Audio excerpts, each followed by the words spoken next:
welcome to the court. I am its Jester. Let's load up our game. It's time for Rebecca's chapter.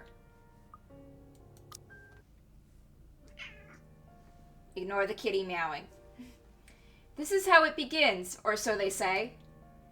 With a gentle wind drifting through wide-open windows, muffled laughters and footsteps fading behind empty halls, and the light kiss of the afternoon sun. Soon, there will be a call, a crossing of thresholds into the unknown.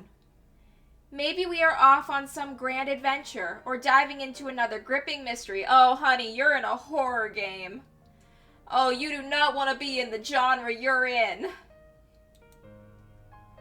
One can't really tell. For all we know, a hero might even come sweep me off my feet if I'm lucky. That's not exactly a bad thing when you think about it. But this is far from one, isn't it? A riveting tale, that is. The mid-breeze, the faint murmurs, the warm rays painting every nook and cranny, a fiery hue, they are all as real as they can get. As much as I want to write a little tale out of this, I'm far from someone who can. Fleeting fancies, that's what these are, merely passing thoughts to occupy an idle mind while waiting for another busy workday to end. Then again, maybe in another life, I am one. Who knows? Oh god, she's gonna realize she's in a game. But at present, what I have and what I've chosen to be, well... I won't last years here if I find teaching rowdy adolescents a tedious job, will I? Admittedly, the whole affair isn't exactly as grand or exciting as I had imagined as a child. If I weren't so stubborn and too passionate about the whole idea, I probably would have quit a long time ago. But it's always the kids that make it worthwhile, isn't it? As if in agreement, as soon as my pen slides into a neat circle against the papers I'm grading, the final bell rings. Like a dam that is opened, the students begin piling out the hallway soon after. For a short minute, I let the noise fill my ears, let my mind wander to a place far removed from all the hubbub. Solitary moments like this have come few and far between lately. Even my own home hasn't been as quiet as I usually prefer. Though, in hindsight, the entire place hasn't exactly been the same either since Isabella moved in next door. But if her fussing over a minor cold last week tells anything, I might as well throw any idea of solitude out the nearest balcony so long as she lives nearby. At the memory, my eyes automatically shift over the bottle sitting at the edge of my desk. A chuckle escapes from me as I reach for it. Take your medicine! Take your medicine! You need to take your medicine! A little ball of energy and enthusiasm. That big baby. Mother hen, she calls me, and then she does the exact same thing right after. It's not as if I'm unused to being on the receiving end of other people's worries, or I feel any sort of apprehension over her fretting. If I am to be completely honest, it's actually amusing how someone can be so childlike one minute and then act like a responsible adult the next. It's called multitasking. I do it all the time. But there's a dissonance there, both in her actions and her words. I believe it's called gap moe. Although she may not look like it, may not say anything, may not lose her cheer, one way or another, I know these troubles have weighed down on her lately. Her face says it all. That big numpty? I have never heard that before. What the hell does numpty mean? Is that British slang? It's probably British slang. If she thinks I won't notice, she's got another thing coming for her. That's how she's always been. I do understand that part, loud and clear. It's just... I'd really rather not pass another burden on to her. Or become one myself. You're allowed to burden your friends. They care about you. They want to lighten your load. That's how friendship works. Aren't I supposed to be the one taking care of them? Though I guess that's simply one of those things that eventually grow away from once you've started leading different lives. Not completely different, I hope. Somehow that thought makes me feel uneasy. Thankfully, before stranger ideas can take root in my head, a faint buzz comes from my bag, cutting through the rest of those thoughts. A small frown forms in my lips when the screen lights up and an unknown number flashes. For a long second, my thumb hovers over the answer button. Even the voice that responds once I do accept the call is wholly unfamiliar. Is it the ghost? Hello? Ah, goodness. Finally, it connects. Okay, it's not the ghost. Hello? Is this Miss Gales? Rebecca Gales? Yes, Yes, speaking. Who is this? Oh, sorry. Rose Cooper. Briar Realty Corporation. Oh, I miss Rose. It's such a shame she died. Briar Realty? My frown deepens as I straighten from my chair. Something in her tone, despite sounding remarkably friendly and light, doesn't sit quite well with me. Oh god, I can't talk today. The rigid pause that follows doesn't help ease the tension that suddenly descended either. Miss Cooper? Yes. Things are a bit busy on my end. I apologize.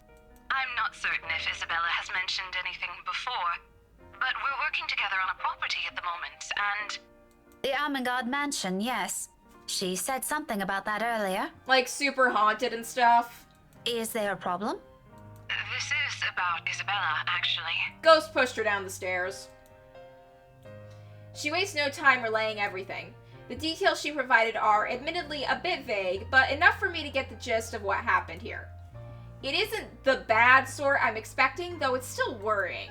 Especially when the words panic attack and pale, looking a bit sickly, woven together in one foreboding sentence. But as quickly as it surfaces, I stomp on the urge to demand answers right then and there. Now isn't the proper time for useless questions. I'll find out soon enough regardless. To Miss Cooper's credit, she neither hesitates nor falters all throughout. There's some sort of comfort in knowing Isabella has someone like her to guide her, though not as much as I would have liked. After all, this is Isabella we're talking about. What are the chances she just said a bunch of excuses so she won't get home? High. Very high. Oh, she is so going to hear it this time. You were listed as one of her emergency contacts, so I thought it'd be best you know about this. How is she? Is she doing okay? Nope. I had her take a break for now, but honestly, I'd feel better if someone were to pick her up and take her home for some rest. Anthem's a fair distance from Luxbourne. I really don't want her going off on her own. I'd do it myself, but well, you know how it is today. Big day. People everywhere until the open house ends. I'm really sorry to ask this of you, Miss Gales. I know you're busy. Oh, no, it's all good. I was just about to leave from work. I hope to leave early today anyway. A few minutes ahead wouldn't hurt. I can be there in a few, 40 minutes tops. Is that all right? In Isabella's chapter, didn't Ash take her home? More than fine, Miss Gales, thank you. Oh no. We're supposed to be here until... Oh, excuse me. One moment, please. Yes, ma'am. The faint hum of a conversation echoes from her end. It sounds as though the place is buzzing with more people than you'll expect from a regular open house. I was skeptical at first. The house is old, not to mention its inconvenient location in Luxbourne's outskirts. Who wants to live in a place almost an hour's drive away from the comforts of the city? But from what little I can hear, it appears Isabella has every right to be optimistic about this sale. If I didn't understand why she was so adamant in refusing my offer for help before, I think I do now. To some degree. We'll be resuming the tour soon. Yes, thank you. Sorry about that. I really need to get this thing going. Lord knows how I'll salvage the situation here. It shouldn't be anything complicated, but still, clients. Tell them about the Difficult ghost. when they want to be. You know, for a lot of people, I think a ghost in your house would probably be a selling point. Like, be like, maybe you can get the ghost to do the dishes for you. Maybe. Maybe that would be helpful. Maybe they could do chores. Just have the ghost get on the lawnmower, everything will be fine. Anyway, just look for me when you get here, alright? I shouldn't be too hard to miss. No problem. Thanks for letting me know about this. Rebecca's gonna get there, and Isabella's not gonna be there because in her chapter she went home with Ash, right? Just make sure Isabella stays put, please. Heaven knows how stubborn that girl can be. Oh, believe me, I know. Don't worry about it. I'll have a few of our staff keep an eye on her for me until you get here. Okay, so that didn't happen. That's all I'm asking.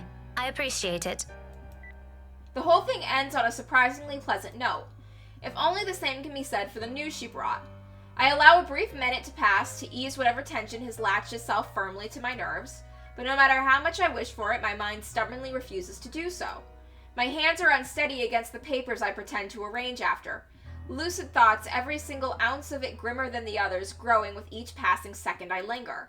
Something about this whole thing, along with the sudden unease and nagging worry, screams off.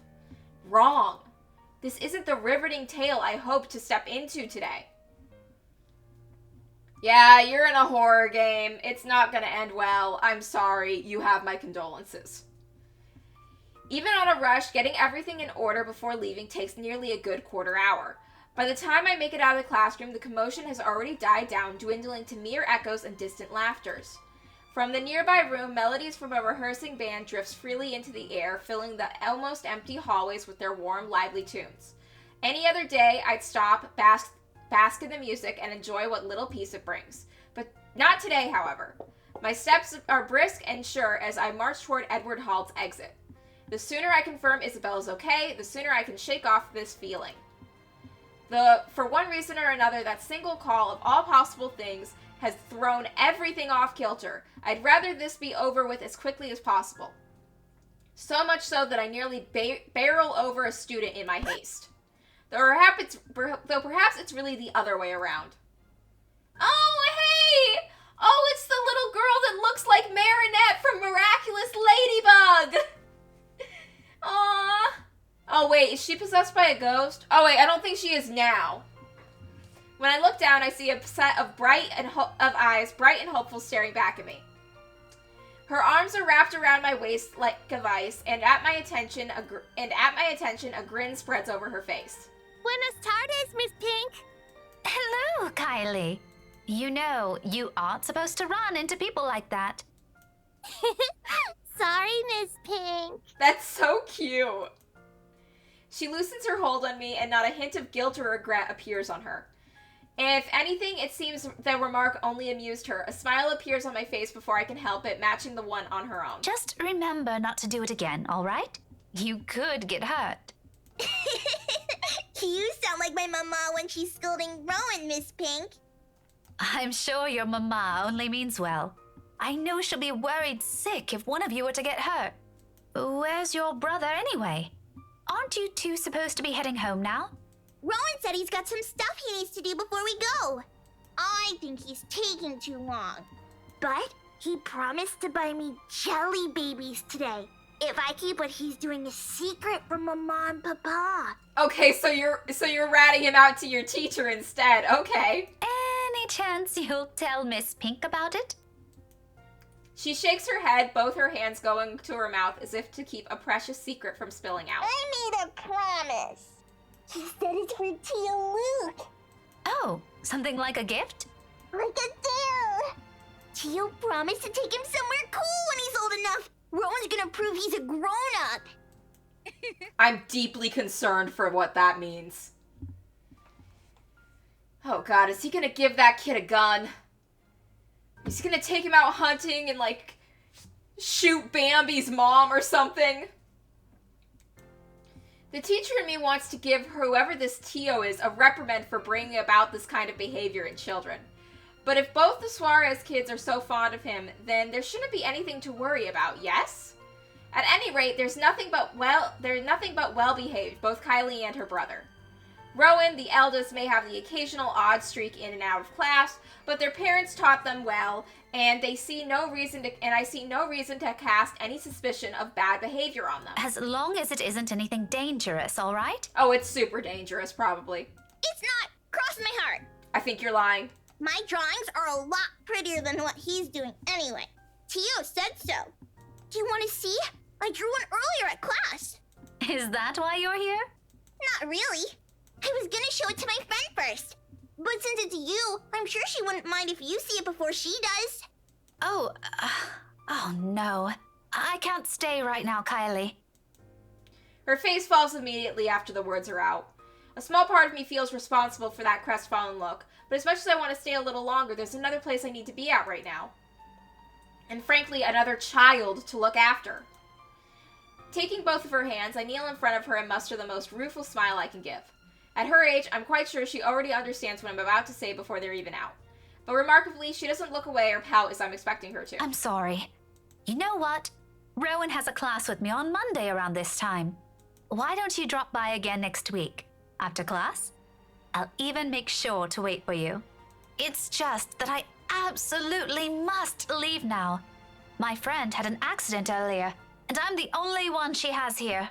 What about her mama and papa? Her family lives really far from here, I'm afraid. Do you remember where Asia is? The southeast part? That's where they are. Her eyes immediately light up at my question. Just like that, I know I've earned the girl's forgiveness. Oh, just like Takako. Who? My friend. She said she used to live there, only just a little higher than southeast. But she hasn't come home in a long time, so she doesn't remember much about it anymore. Melody says it's weird I talked to her, but I think she's just shy. Are you talking about the ghost? Are you friends with the ghost? They could be good friends too. Don't you think so, Miss Pink? Sure. Maybe if you introduce them properly, they will be. That's what I think. Takako's just lonely. If she makes more friends, she won't be anymore. Is your friend like that too? A little, possibly. To be honest, sometimes I can't tell with her. After all, Isabella has always been the kind to hold a smile even when things have taken a turn for the worse. 5 years and one will think it's enough time to know a person. But when you consider it, come to think of it, all these years I've never not even once seen her cry. Watch Up with her. That movie brings out the waterworks like nothing, man. Not over a trivial matter or even when things are tough. Okay, you can go to her. I'll just show you my drawing next time. Thank you. Remind me to buy you a huge glass of parfait, all right? No, I'll get a stomachache. Takako says so. A small one is okay. I'll remember that. Say hi to your friend for me. Please tell her not to haunt me. I will. I'm sure she'd love to meet you too. See you, Miss Pink. I'll see you later, Kylie. London Bridge is She doesn't look back or wait for any sort of goodbye from me. With a song and an extra spring in her step, she bounds across the corridor, as much spirit as a child her age can have. As if the conversation has never taken any downhill turn for her after all. As if there isn't a single thing to worry about in the world. Not long after, she disappears behind a door, leaving behind strains of an old familiar rhyme lingering in the air. Carefree, unbidden, untroubled moments like this, I envy her. And as I resume in my hurried pace, a tiny whisper in the back of my mind wishes the same can be said of myself and my own worries. Luxburn may be a small city, but it's no stranger to the hellish rush hour traffic. But surprisingly, getting out of the city today proves more of a breeze than a hassle. A relief considering how none of my calls to Isabella have made it through. Either the reception's really bad over there, or she's ignoring them on purpose. Both does nothing to ease the disquiet in me. The rest of my drive passes by without much incident as soon as I'm out of the busy streets. In less than 30 minutes, the mansion looms ahead of me. Yep, this place is super haunted. For all the fuss Isabella made about the house, it remains a thing of beauty. Unlike Luxborn, the estate and the nearby Anselm village stand as its complete opposite, living and breathing the songs of the old, whispers of a once booming haven lingering in the air. Contemporary conveniences aside, it's a place that I'm glad modernization hasn't wholly touched. It's just a shame the locals know more of the silly hearsay than the history itself. If I could only knock some sense into these people. Like, seriously, she just starts hitting people with a book. It's like, learn! Stop believing in the ghost stories! Listen to me! Sadly, the complaining is all I can afford to do. As much as I want to give them a piece of my mind, it isn't why I'm here. I don't think these rich types will appreciate getting a lecture from me either. I have as much business with them as they have with me. With a heavy sigh, I give myself one last second to take in the scenery before heading up the main entrance. Most of the guests are already heading out. Though some still linger, it's mainly just photos of the house. Oh, thanks! I'm doing my best to narrate it, but I'm mainly just reading off the script. Like, this is a good game. I like it. It's very well written. Though some still linger, it's mainly just to take photos of the house's facade or its various rooms. I pause for a moment, scanning the small crowd gathered at the foyer, looking for any sign of the familiar ponytail amongst the sea of hats and heads. No sign of her. Yeah, she left. I noticed that, like, a lot of visual novels lately, instead of just having it being the still image, they tend to have the characters actually move their mouths when they're talking with their sprite on screen. Like, I noticed it with 9 Hours, 9 Persons, 9 Doors. I think it's a really cool thing that adds a lot to it.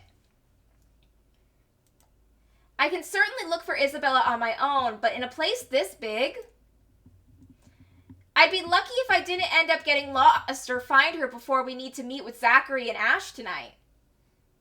Yeah, the Zero Escape games are cool. I'm, like, really excited. After I finish playing... Oh. I think it makes sense. I feel like it's more of a, like, new thing lately. I don't know if they, like... It definitely adds time to the project, and I think a lot of visual novels are made on, like, a lot of a smaller budget than other games are, especially when they have to account for all the choices you can make. So, but it's cool. I think, like, as long as the story's good, it doesn't really matter what you have going on with the animation and the images, because a good story can surpass all of that. And it, like... if the plot and the characters are good enough, it can make up for, like, some lackluster animation, really. But yeah, Zero Escape was tons of fun. I'm planning on playing the sequels to it after I finish this game.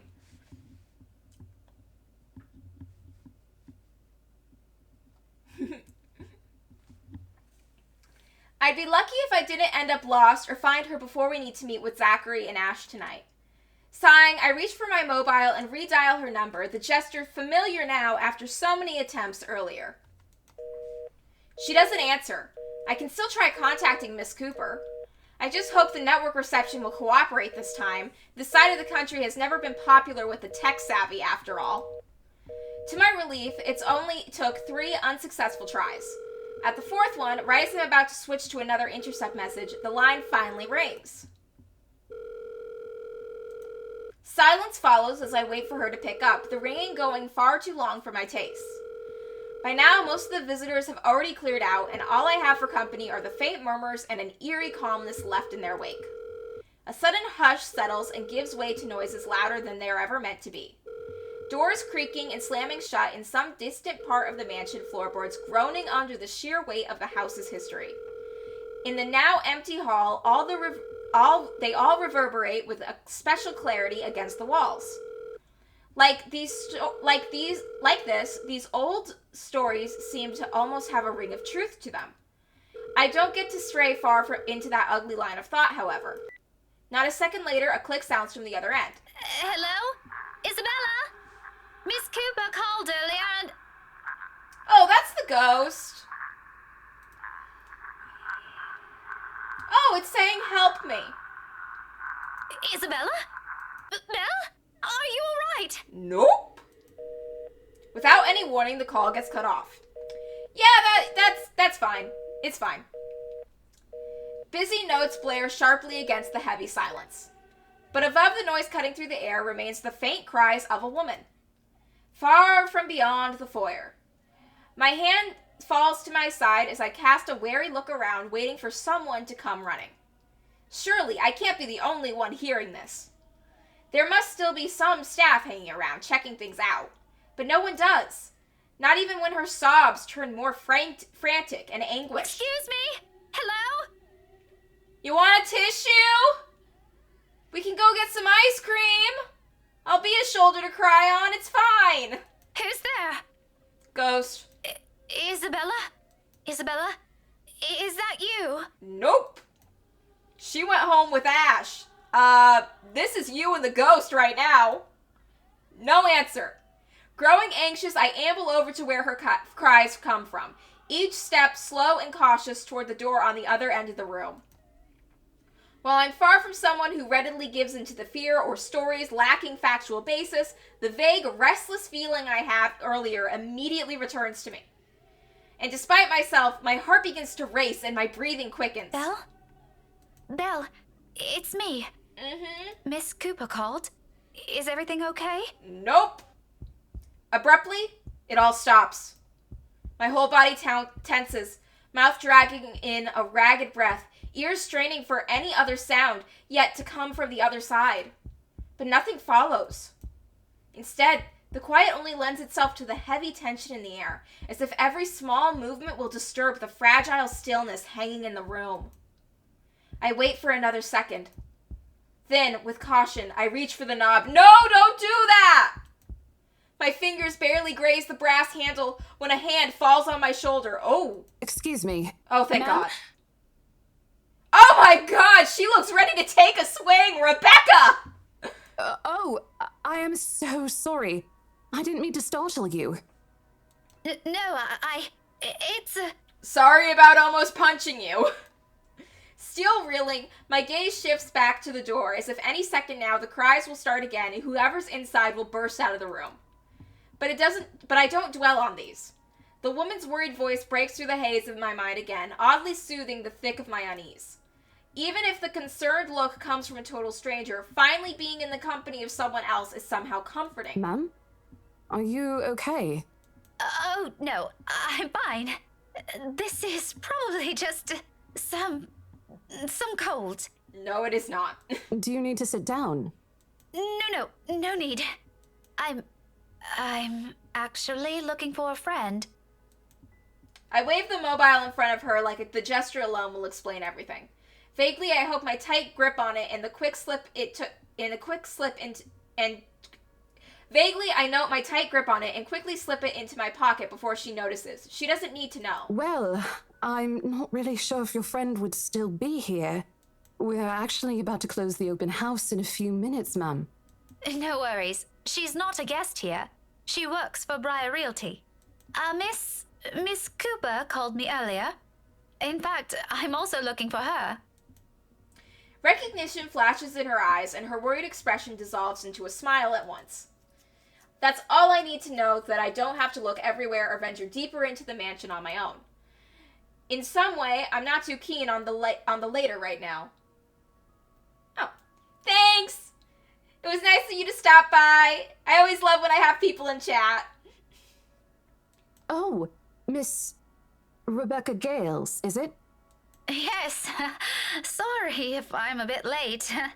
It's not a problem. I was busy with the open house and a few clients anyway. It's actually a good thing you came when you did. Let's see. Isabella should be here somewhere. I told her to stay put earlier.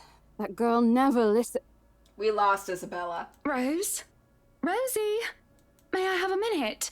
There's just this one little thing before we go. Miss Cooper's head immediately snaps up at the voice. In a blink, a different kind of smile spreads on her face. A smile still, friendly even, but the kind given many for the sake of pleasing other people rather than making friends. Yes, ma'am. I'll be there in a few. It's an impressive thing, to say the least. That level of professionalism. I suppose working years in this kind of business trains you enough to be able to pull that off without batting an eye. It certainly doesn't seem to have rubbed off on Isabella, though. Sorry, could you give me a second? I have to take care of this. Don't worry about it. I understand. I can wait a few more minutes. Yeah, we can get a nice conversation going with the ghost. Clients, right? You won't hear anything from me. Priorities, you know? But if you want, you can stay at the parlor in the meantime. I think we have a few refreshments left. I would take all the refreshments and just be like, I came here, I made the drive out here, they're free, I'm making it worth it, I gotta make that money back in gas money, somehow it's gonna be refreshments. Chug, chug, chug, chug. Then I get to use the fancy rich people mansion bathroom. And steal the soap! No, thank you. I'm going out with a few friends after this. Steal the soap! Isabella's supposed to join us too. But that depends on how she's doing, of course. All right, this won't be long, I promise. She throws me an apologetic look before sauntering over to the small group gathered at the entrance. A couple or siblings, well, it could be both, let's be real. People do things like that all the time. They are rich. Rich people are weird. And another woman, probably their secretary. Either way, they look no different from the other guests. Why does he have this, mist around him? It's the ghost. I'm calling it now. All three of them primly dressed, albeit in a manner significantly simpler than the others, no frills, no extravagance of any form. But their gestures and movements alone speak volumes of their ingrained lifestyle. In their presence, I do what I can to appear inconspicuous on my side of the foyer. Maybe accepting Miss Cooper's offer would have been a much better choice than standing around awkwardly gaping at them. Go get those refreshments! Rebecca, you are a hard-working woman. You deserve a little treat. All while also attempting my best not to listen in on their conversation. Although that one proves more difficult with how enthusiastic the blonde woman is. Her voice easily echoes through the walls with only the 5 of us in here. Pretty soon I find myself being drawn into their talk without meaning to. Tomorrow? First thing in the morning? First thing in the morning, ma'am. The mundane talk isn't what catches my attention, however. Very well. We'll have our lawyers prepare everything as soon as possible. Let's make this whole thing easier for everyone, shall we? Just let me know if there's anything you need from me. You know how to contact me, yes? Got your mobile number saved here already. Good. It's just a matter of time then. It's a brief moment, a fleeting shift of my eye. Monday for us, Marianne. As long as you're positive, we won't be having any problems by that time. You can count on my team. You worry too much. Let me handle those things. Do be thrilled, though. I imagine it's not every day you get projects like this, hmm? And the instant I turn my gaze on him, I see it. Oh, I'm certain Mint's ecstatic, Buttercup. Aren't you, Marianne? You know, we could all celebrate this with a few drinks. Why don't we? Dude, you're lucky she's keeping the fact that you're going to bars, getting shit-faced, and trying to sleep with women that are not your wife a secret. Why are you acting so smug about it? You're the one here who actually has something to lose. In fact, there's this really excellent Irish pub I visited a few days ago. Looming, hovering over his shoulders, drawn to him like a moth to a flame. Oh great, the ghost is feeding off of his bad vibes. A dark blur. No, a shadow. I think I'll pass on that, sir. I have more important matters to attend to. Darling, your liver. Yeah. Oh, the ghost wants his liver too, probably. You already had a glass today, and apparently a few days ago as well. How many times do we have to remind you? Doctor's orders, remember? Such a shame. You never let me do anything fun. But as I try to make sense of it, a heavy feeling descends over my whole body. It happens without warning, forcing me to close my eyes. The sensation creeps into every part of me, crawling under my skin and draining me little by little of any strength. Before I know it, my hand is gripping the nearby door for support. The sudden nausea drowns out their voices and what little sound there is, all except for the whispers and laughters. Judging, mocking, taunting, muffled inaudible words bearing down on me like a death sentence. They wrap around my neck, binding tightly with every syllable, every utterance. And with each draw of breath I take, they drag me down slowly, almost painfully, into a bottomless abyss. On, and on, and on, till the sounds turn into mere distant echoes. Until suddenly, it shatters. Well, what are we waiting for? Are we done here? I love how he is titled as Blonde Bloke. His voice rips through the fog like a sharp blade, and my eyes snap open. When I look to hit them again, it's not. Just a second, darling. Send my regards to Isabel, please. Poor girl. Please let her know she doesn't have to worry and tell her to get some rest. Anyway, we're looking forward to seeing you tomorrow. Likewise, ma'am. No shadows or dark clouds. Only immiscible smiles and cordial handshakes, the usual pleasantries as Miss Cooper leads them out of the mansion like a graceful host. None of the group seems to have noticed it. And even as I force my breathing to calm down, keep my eyes trained on their backs, and wait for something to happen, it doesn't come back. She returns a moment later, Gently, she closes the great doors behind her, but there's a smile on her lips and an extra skip in her step when she walks back to me. Whatever she was discussing with the group had put her in a good mood, even as she just appears to have not observed anything odd. Was I just seeing things? Glad that was over. It's been a long day. I thought for sure we were going to... hey, are you sure you're doing okay? You look a bit green. It's all good. I'm actually still recovering from a cold. Weather's been crazy lately. That must be it. The weather, this stupid cold, and the friendly warnings I'm too stubborn to listen to. Imagine if you were if you had supernatural powers to see ghosts, but you only could see them when you were sick. So then someone tries to become a ghost hunter, and they're like, I can help you hunt the ghosts. I can see them, but only if I have a cold. I'm gonna go stand out in the snow for a bit. It's just constantly trying to keep themselves sick so that they can see the ghosts. Like, they're in the middle of a horror movie. It's like we're approaching the climax. They've been healthy as a horse, and they're like, I need to get sick. I need to get sick so I can see that ghost. And they go to the hospital and let people cough on them. That could probably be a parody movie, maybe Scary Movie or something, that kind of vibe. As much as I hate to admit it, Isabella's right. I was, and still am, a little feverish when she visited me at the school this morning. The medicine helped, of course, but only some. Though, it's not like I can't function. It did get better after lunch, and I was able to go through my schedule like usual. Now I'm not so sure. However, I can't keep acting like I've seen some sort of apparition when there's anything but. I simply must have listened too many times to Isabella last week. My fever-muddled mind has started to confuse things. It doesn't let up. I just need another visit to my doctor, plain and simple. Though I do hope it won't get worse. We did promise to watch Zachary's film together. I know what you mean. I've been complaining to Isabel. It doesn't seem to affect her much, though. Must be because she grew up in the tropics. Anyway, shall we? She's probably hanging out with the rest of the catering staff. Oh, I wouldn't be surprised she's there.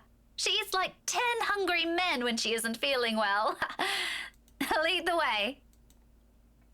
With a small nod, she gestures for me to follow. And I do so without much thought, finally putting everything in the back of my mind. The entire visit took a whole 24 minutes, and my trip to the mansion, as it turns out, was a useless endeavor in itself. Isabella's no longer there, left shortly before I arrived. Or at least, that's what the few staff who saw her assumed. None of them knew where she went, but I can take a few guesses. There are only a number of places in Luxbourne that she frequents. Well, she's never been the complex kind. It doesn't take a genius to figure it out. Still, it's odd that she left on her own. She could have at least waited for Miss Cooper. It would have saved her having to pay the cab's fare twice today. And right after she was told to stay put. I mean, who does that? Isabella, apparently. Oh, sod off! You don't own the road! Rebecca's the best. In the end, all Miss Cooper could give me were a string of apologies for my troubles and a request to let her know when I find Isabella. The whole affair didn't even last long. I probably spent more time traveling back and forth. Soon enough, I'm weaving my way back to downtown Luxbourne, worried sick, and on top of that, maybe a little annoyed. Whether at the unexpected turn of events or at Isabella herself, I'd rather not think about it now. Not when I'm already running late for Zachary's film. Besides, I'm perfectly sure that's where I'll find her. As one would expect, people are already gathered at the movie house when I get to it. The small avenue where it's located has been closed off early from any passing traffic to make way for the avid moviegoers who are sure to crowd the venue. I have to park almost a street away and walk the remaining distance because of it. Looking for them has taken a while in the crowd this big, but I eventually spot them near the entrance. Thanks to Zachary, mostly. And like I've surmised, Isabella's with them. I knew it. Wasting no time, I march over to the little group. Words filled with concern tumble out of my mouth before I can stop myself. Isabella! Oh, thank goodness. Becca, you're just in time. An odd expression crosses her face as I hold it with both hands, but I ignore it in favor of getting a good look at her, forcing her to keep still and fix her gaze on me. Becca, you're squishing my face. Squishies. How are you? Are you all right? Why wouldn't I be? 'Cause a ghost pushed you down the stairs and you fainted and then had a panic attack? There doesn't seem to be any visible injury, nor does she appear to be in pain. Apart from her confused frown at my questions, she looks pretty much like how she would any other day. Even so, you can't really tell those things with her at first glance. The last time she got sick, she never bothered to call anyone, even me, who lives right next door. If I hadn't checked on her then, she probably would have died on her bed with the rest of us, none the wiser. It's one thing we laugh about now, but moments like those also teaches you something about a person. If anything, it has given me more reason to constantly worry about her. The moment a familiar name comes up, I know my concerns right now aren't completely baseless. Rose called me earlier. Her expression swiftly changes. As gently as she can, Isabella pushes my hands away. Yet before she says anything, I already have a hunch about how this whole thing will play out. Oh, no, everything's good. Rose covered for me at work today. That's not what I'm talking about. How's your head? Then and there, the whole conversation goes down as I've imagined. She dodges my hand when I reach for the back of her head, intending to check the said injury myself, even making a show of hiding behind Zachary just to avoid me. Instantly, what's supposed to be a simple inquiry dissolves into a shameless game of tag. Shouting and chasing like none of us can be bothered to act like full-grown adults we're supposed to be. Including Ashton. I won't put it past Isabella, but Ash, out of everyone... In fact, that stupid smirk on his face tells me anything. He finds this whole mess amusing. Oh, for the love of... Isabella, this isn't a laughing matter. She did look pale when I saw her. Wow, thanks a lot, Ashton, you traitor. I'll get you back for this. Just you wait. What? I'm just saying it as it is.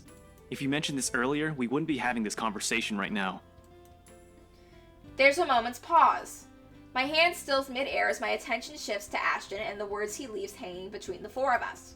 He doesn't meet my eye, I don't even think he's aware of what he said. But the meaning in each syllable alone is clear. And they echo. They sting. They burn. I'm sorry. Saw her? Yeah, they arrived together. Bella looked fine to me then. I don't know. Of course. Of course. Why else would Isabella leave on her own after being told to stay put, after that little chat about money this morning? Something close to silence falls when I mull over their words, both what's already been said and what's left unspoken. When I do find my voice, it only reeks of nothing but bitter, unpleasant thoughts. Thoughts I quickly stamp out before they surface. Thoughts I hide the best I can in the deepest parts of my mind, locking it away for no one to see. Oh, that's good. At least she didn't have to travel alone, right? At least. Good. Yet, try as I might, the green-eyed monster easily rears its ugly head. Like it always does every time his gaze lingers a second longer. Every time he smiles in a manner far too gentle, far too sincere, whenever he thinks no one can see. Every time my mind suggests his words mean more than they should. Every small, little thing. Despite what he says, despite his tone. Look, you guys. For all I know, it may just be the same kind of fondness born from friendship. Maybe I'm simply overthinking things like he often tells me, or maybe there really is something there. But in his short display of impatience, I know the whole of it is just for show. After all, growing up together with him didn't teach me nothing about him. For whose sake is it this time, though? For him? For Zachary? For her? Or for me? That I can't tell. If she says she's okay, then there's nothing we can do about it. It's not like we can stop her either.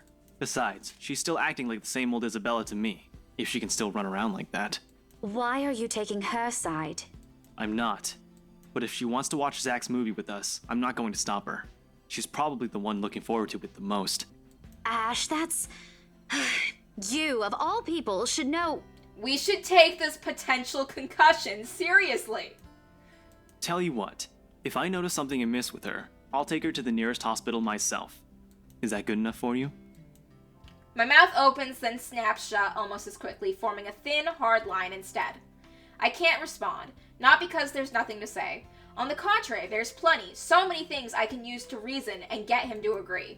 But because he speaks with so much certainty, with much reassurance, it feels like there isn't even a choice. All I can give is a long, deep breath and a reluctant nod in the face of it. Before I can get a grip of myself and my own weakness, the mood immediately shifts and I'm being tackled into a hug. Thanks, Becca. It's always been you with him, isn't it? Did you say something? Me? Nothing. Don't mind me.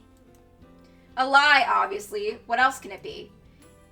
Each and every smile, a tiny effort to keep things as they are, or so I tell myself. Little do I know, this is merely a preamble. It starts out quietly, without fanfare, amidst friendly jibes and harmless teasing, with a scrap of paper fluttering harmlessly to the ground. Yeah, you're all fucked now.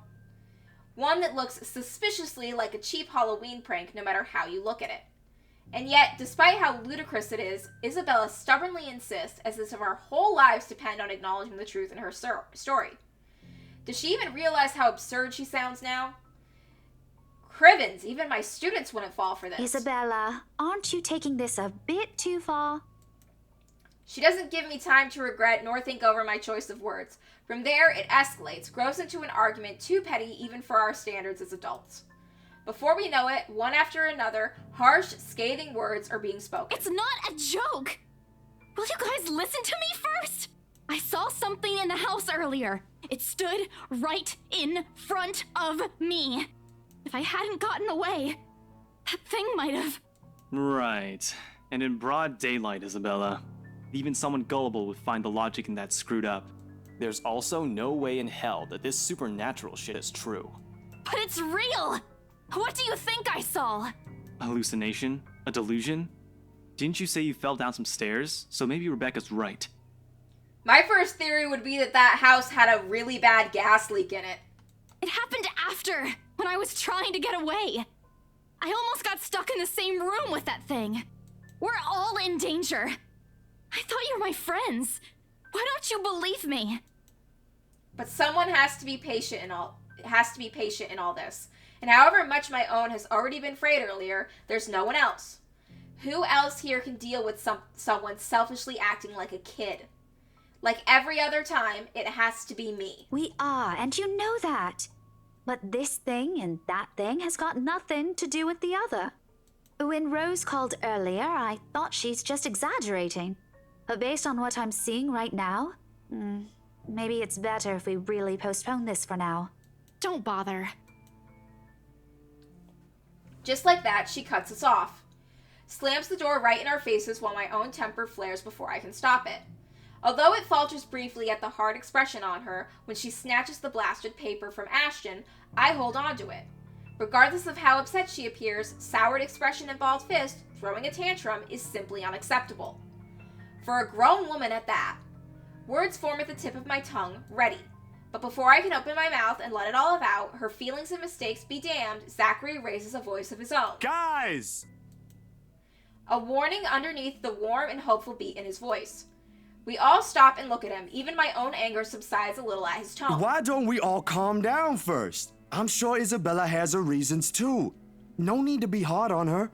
And hey, ain't this supposed to be a happy get-together? To an outsider, it may sound like a desperate request, but Zachary has always been the one to keep a level head over our petty squabbles. This time's no different. He knows what to say, and when he lets it fall, they only ring sharp and true. We haven't seen each other for months. I'd really love to know what y'all have been up to. I only ever get to talk to Bella over chat. Please. As careful as he is with his own tone, it does make me feel ashamed. We're supposed to be here for him, to give him what little support we can give, yet here he is, trying to keep 3 stubborn people from outright hashing it out in public. Later, we can and will talk about this, of course. There's a proper time and place for it, and at the moment, my anger and whatever reprimands it carries no longer matter. Besides me, Ashton appears to have already caught on. The lines of his shoulders ease to something much more relaxed, his expression back to its usual nonchalance. Isabella, however, stands perfectly still, her hands clasping the straps of her bags like a lifeline, eyes trained at some point or near her shoes. There's no anger in her face. only an undeniable hurt. And she's never been good at hiding what she thinks. Always the open book, always the one to wear her heart out in the open. And when she looks up, her answer is also as simple. If we keep arguing here, we're going to miss the first few minutes. Her lips curled into a smile, though lacking both its usual brightness and glee, it's a smile nonetheless. I've seen it countless times. It's the very same one she would show when she knows she has no other choice, or to simply when things get tough for her. But despite everything I already know about her, it still catches me off guard. In all honesty, I expected her to run, to balk at the first sign of losing this time. I won't even be surprised. At 26, she is the youngest among us, less experienced, less accustomed to dealing with trivial quarrels like this. Yet here she is, holding herself and coping with it like how she would with matters concerning her family. Outside of that, to me, she has always been this childish, naive girl, and watching the opposite play out right now, somehow I find it difficult to wrap my head around it. All right, that's the Isabella I know. Oh, good. I thought for sure you were going to cry. But I envy her. What was that for? Stop calling me a crybaby! I'm not one! Aw, don't cry. Stop it! I envy her spirit, her warmth, her cheer, the shine in her eyes when she looks at the world, how everything seems to simply fall back to a pleasant, lively rhythm with her around, how easily and tightly she fits into our lives, even without bonds only long years could forge, like a lost piece of a puzzle despite her jagged edges. How she draws people to her with ease. How Ashton, of all people, can be drawn to her. Okay, scaredy cat then. That too. If you repeat that, I swear I'll... Let's just go.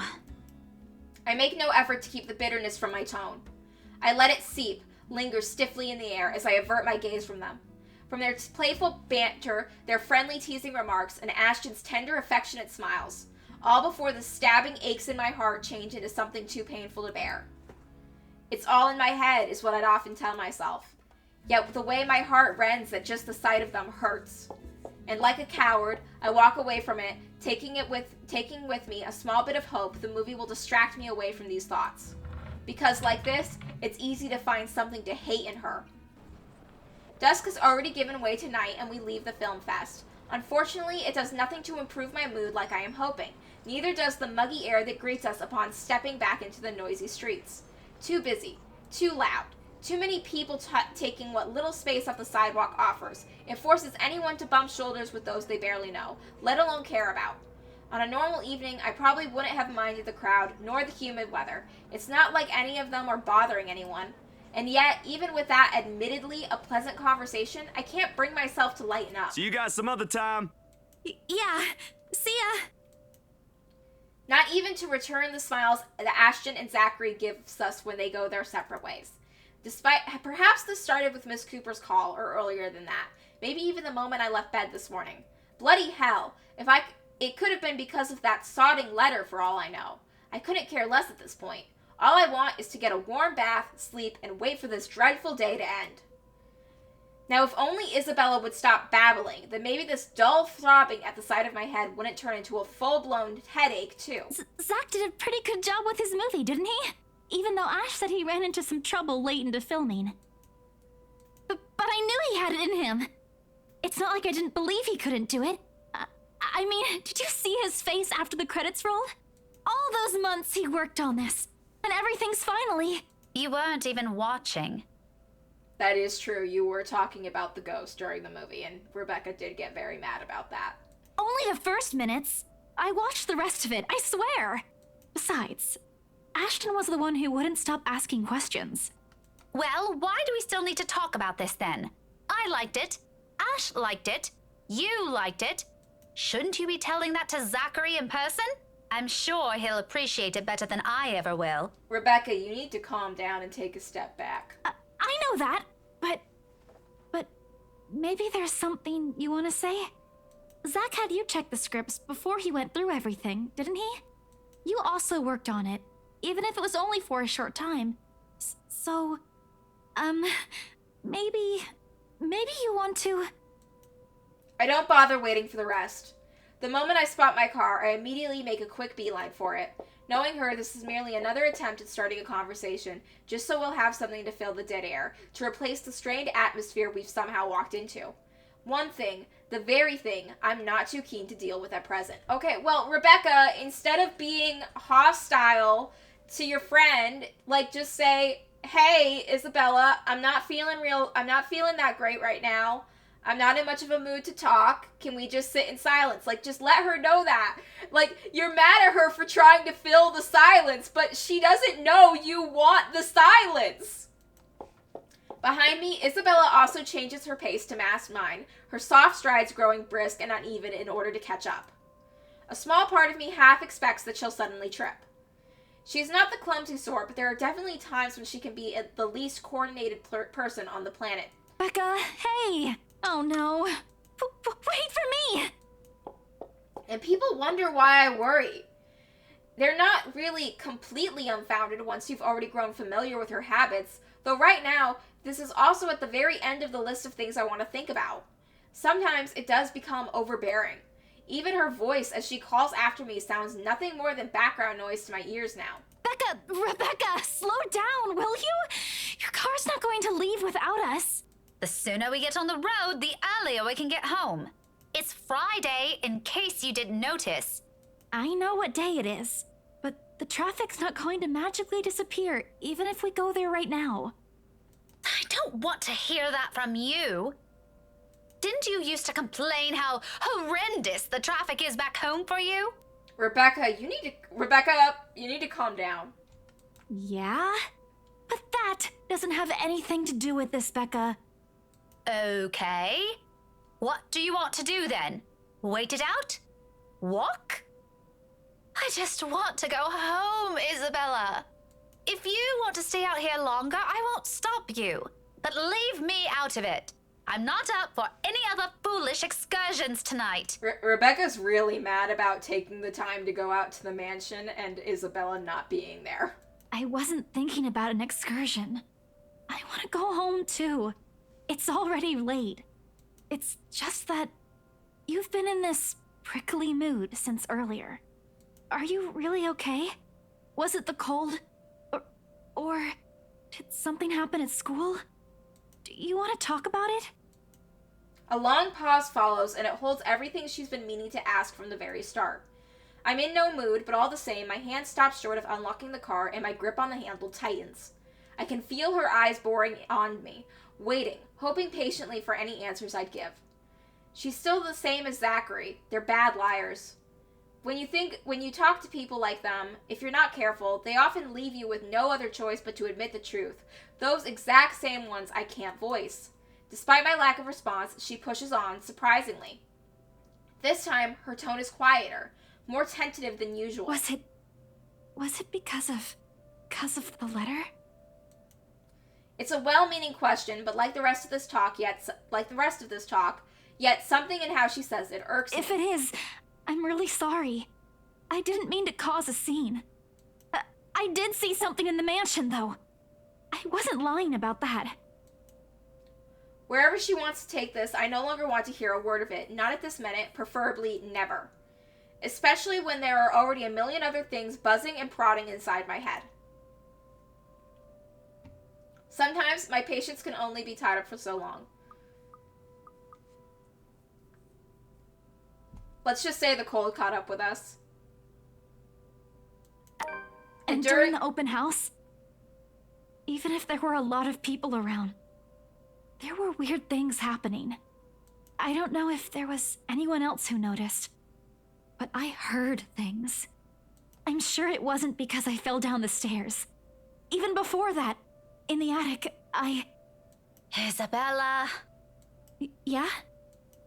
A pause, though I don't let it last, only to give myself a small window to breathe before I lay down the words between us with as much restraint as my patience allows. Which is not much after everything.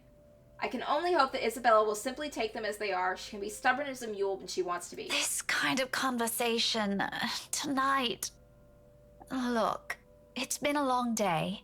I think this cold also caught up with me, and I'm really exhausted. Can we talk about this some other time? She blinks, and although disappointment flashes momentarily in her face, she gives me a curt nod. A relief enough for me, perhaps the first time I genuinely feel it today. As unpleasant as this day has been, seeing something go the way I anticipated takes the edge out of it. Even if lying through my teeth had to go with it. Oh, all right. You should have just said so. I told you should have taken a full week off. Were you able to get the meds I brought you, though? Do you need anything? I could drop by the pharmacy for you. Yeah, no need to fuss. A good night's sleep is all I need. I've been busy the whole day. I guess I should have listened to you and taken it easy.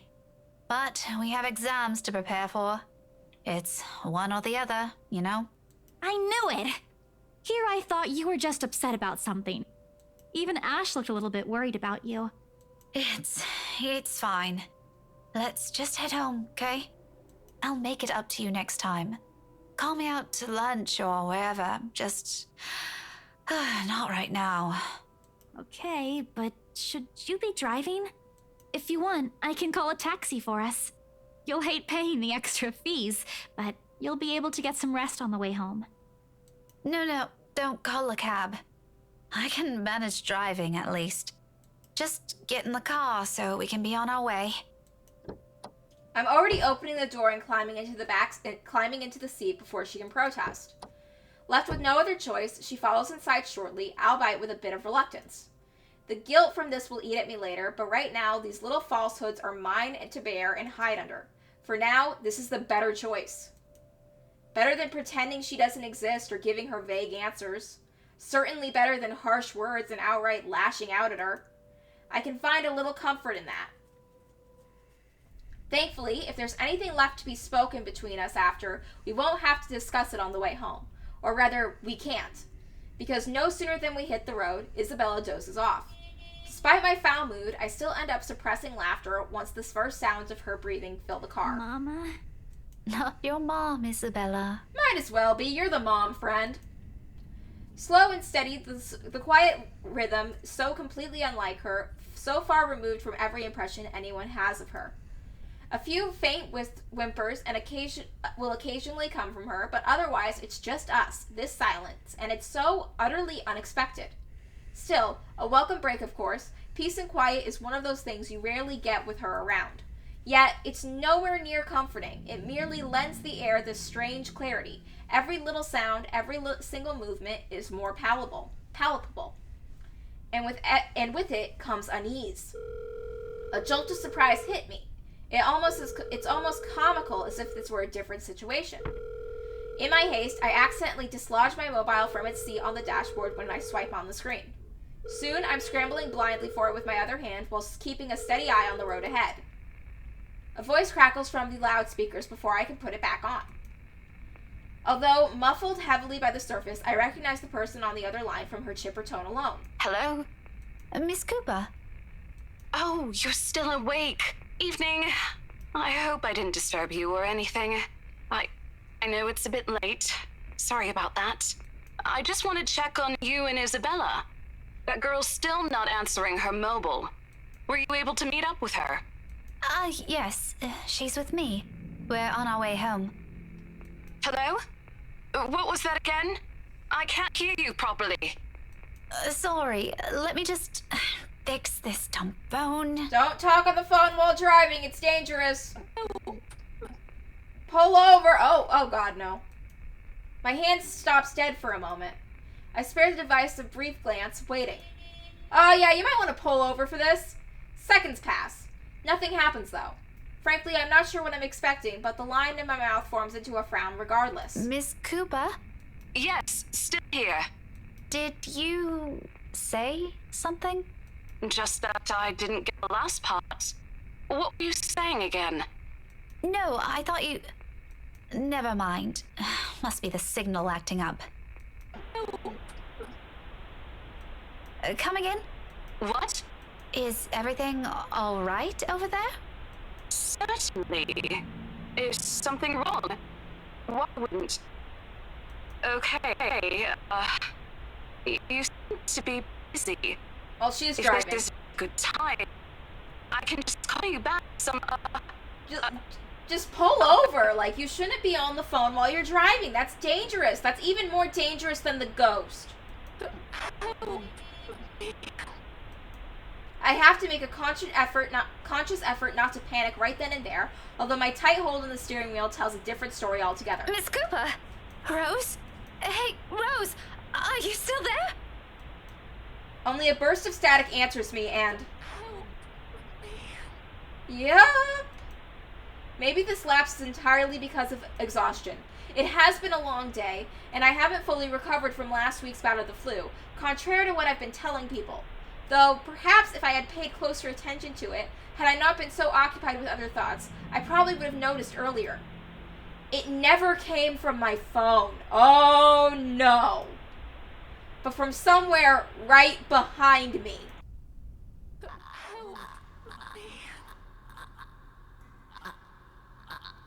Yeah, you gotta pull over to deal with this. Time slows to a crawl. Looking up is a mistake. The first thing I see is its face, a ghastly shade, every inch battered, bruised, and bloodied.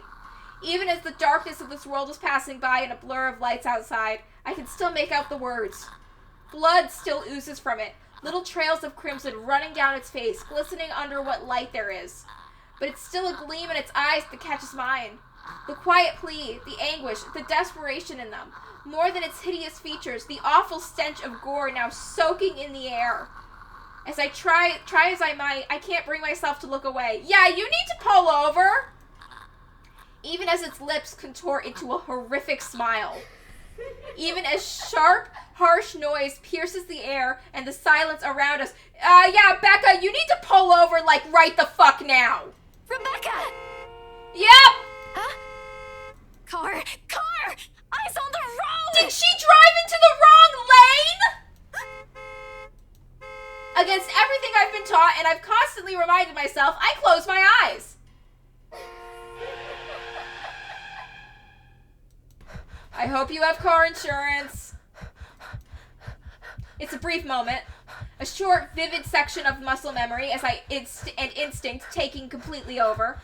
And if I didn't allow it, if my hands didn't move, or my feet didn't hit the brakes in that exact second, I might have... Isabella and I might have... No. I shake the notion away before I can lose myself in it. Right now, it's an ugly line of thought I refuse to venture into, not when my breathing is a struggle, and every ounce of strength has been totally drained from my body. Most definitely not while Isabella's panicked voice behind me still rings in my ears. We're alive. We're safe. That's all that matters. Well, there's a ghost in the back seat. That might matter a bit too. But it's not her face that I look for when I finally open my eyes. Okay. She's gone. Ghost left. That's good at least. I told you to pull over! I expected stains, little telling marks, and creases on the covers to show that it sat there not a second ago. But whatever it is, left not a single trace. And though the courage is a hard thing to gather at this point, I take what little remains of it in me and turn toward the back seat. Even then, there's none. Or was there really something there in the first place? With how empty it is, I'm beginning to doubt it. This stupid flu again. I need a long rest after this. My hands fall uselessly to my sides, numb and how taut the grip on the wheel has gone, yet still trembling from the unexpected rush of adrenaline. Against my ears, my heart still pounds in erratic rhythm, and my breathing hasn't slowed down. But the world has already righted itself without waiting for me, and little by little, second after second, I sit here motionless, color begins to seep back around me. Along with it, there are sounds and a voice, no longer the indistinct ringing it was earlier. Becca, are you okay? Nope! Answer me, will you? You're scaring me. Yeah, this is fucking scary. You know what? I think we should just call a taxi since, yeah, you almost got us killed just now. Can you keep it down? Strained, harsh, and completely unintentional. But with my heart prickling at the back of with the heat prickling at the back of my eyes and the mild throbbing at my temple, I can honestly do with a little silence for now. Keep it down? We almost crashed, Becca. I know what happened. It was a lapse. I'm sorry. A lapse? You call that a lapse? Almost died over a lapse. Becca, I really don't want to end up a mangled mess on the side of the road, or a mangled mess anywhere. All I'm asking, if the time ever comes, which I hope isn't right now, is a peaceful death. Give that one to me at least. Not that I'm asking for it, but please. Isabella.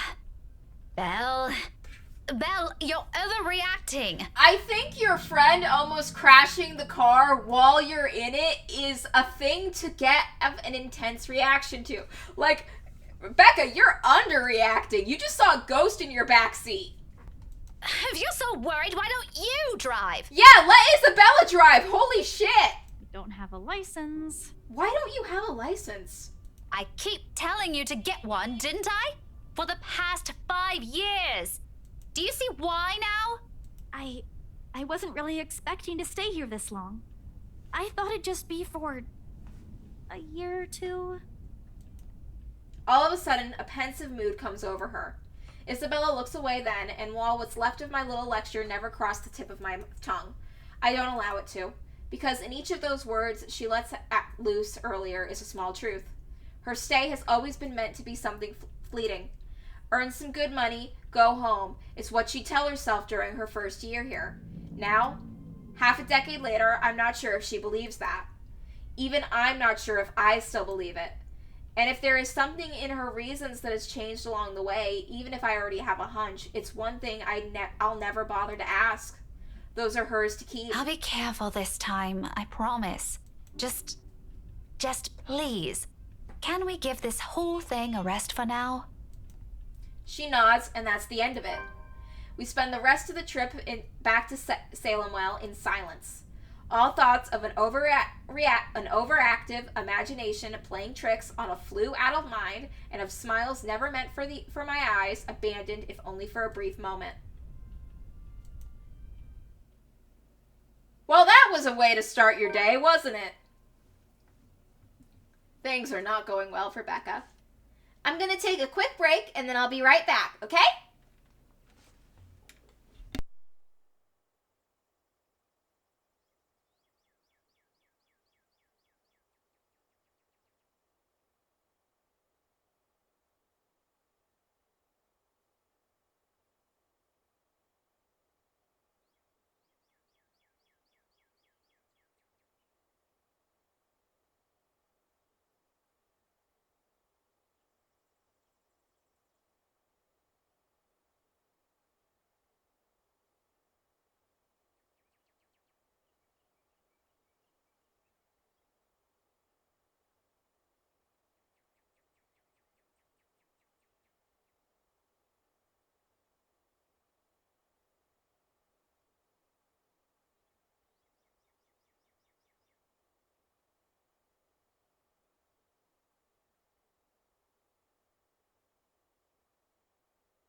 Okay, I'm back. It begins innocently enough. Tuesday morning arrives just like any other day before it, bright and clear. Even though it comes with an extra helping of unusual October weather, I appreciate being able to catch a glimpse of the clear skies lately. After going through a bout of sickness last week, it does something to lift the mood of what would otherwise be a dreary morning. And despite being mostly a creature of habit, I wind up waking earlier than usual because of it. Still no earlier than Isabella, it appears. I assumed she'd take a day or two off of what happened after what had happened to Mrs. Cooper, but that doesn't seem to be the case. The sound of the morning news drifts from her unit when I walk past her on my way to the mailbox. Chances are around this hour she's already dressed and ready to go, probably just waiting for the next bus to arrive. I've tried following her example before, but I don't think I'll be repeating that. Really? How can anyone be up before the sun is up? I do that a lot. I have to wake up early for my job. I have to wake up at like around 5 in the morning for it, so that sucks. A good trick for having an easier time waking up in the morning is if you set your alarm clock to give you extra time to snooze it. So I have my alarm clock set to like 20 minutes earlier than I need to wake up, and I hit the snooze for the first 10 minutes to go back to sleep, and then I hit the snooze for the second 10 minutes to just lay there staring at the ceiling. It helps. It's a habit she got from home. She said instilled in her by the kind of life she grew up in. Like clockwork, it's always at 4 a.m., either to help with the chores or prepare her little siblings for school. It surprised me the first time. She just didn't look like someone who could. In the end, I've simply passed it off as one of the many things anyone will have to get used to around her.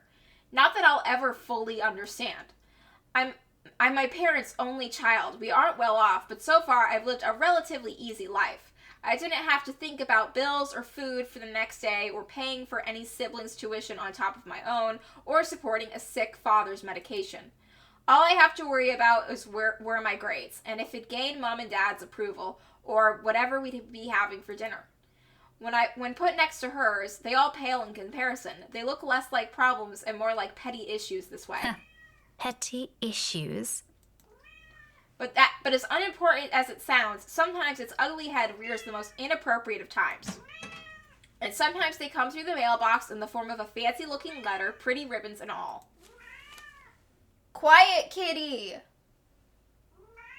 I said quiet! Oh, come here then. Whoever sent this has spent silly money on the envelope alone. Ooh, it has the fancy wax seal. It reminds me of my friend's wedding invitation. Verging on ridiculous, really. My friend's wedding invitation was so cool. They had it in like a little scroll. Like you had to take, and it had a ribbon on it. You had to take the ribbon off and then unscroll it, and it was still had the seal on it. It was cool. I can already imagine Isabella wrinkling her nose when she sees this. Then she'll complain about unnecessary, expensive, and rich people problems. I'm almost afraid to touch it myself. As if simply brushing a hand against its crisp surface will be enough to put a crease on it and put a terrible slight to the sender. What, kitty? You want up? Come here, kitty. Kitty gets up. There you go. Sit on my lap. Have fun. There you go. But as extravagant as I find this, is it really the first time I've received one? Most of the time, it's not even for me, so who am I to complain? Either way, no look of surprise crosses my face once I flip open the envelope to see my parents' names written in a neat script. Nothing new then. Their years in the academy naturally brought with it various connections. People from other fields, art, science, business, politics, you name it. This one, though, gives off a much personal vibe. Letters like this usually come from old students, people who have grown fond of my parents and in turn treat like children of their own. I've only met a few of them. Most of them have moved on to become successful in their chosen careers, and little letters like these are their ways of expressing gratitude. It's one thing for Mom and Dad are proud of. Rightfully so. I'm happy for them. But there are times I wish they'll remember they have a daughter here. A real one. Not that it's of any importance now. It's not like they didn't raise me well and provide for me. They did. I wouldn't be here if it weren't for their hard work. And like a dutiful child, I do everything I can to give back. Even if it's as small as letting them know they've got another mail waiting for them.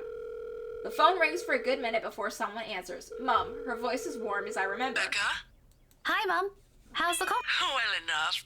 Until your dad sprained his ankle. Oh, frick. Oh no, is it bad?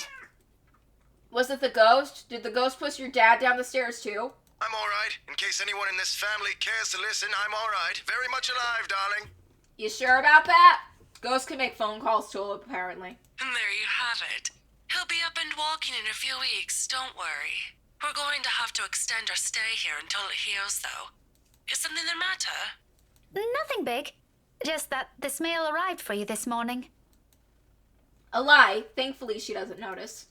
Although, if I'm being honest, a small part of me yearns for her to do so and ask me about it. But I put down the idea almost as soon as it surfaces. I shouldn't make them fret. They're busy. What does it say? Raise your glasses, give cheers to the good times, blah, blah. Becca manners. That isn't how I taught you to read.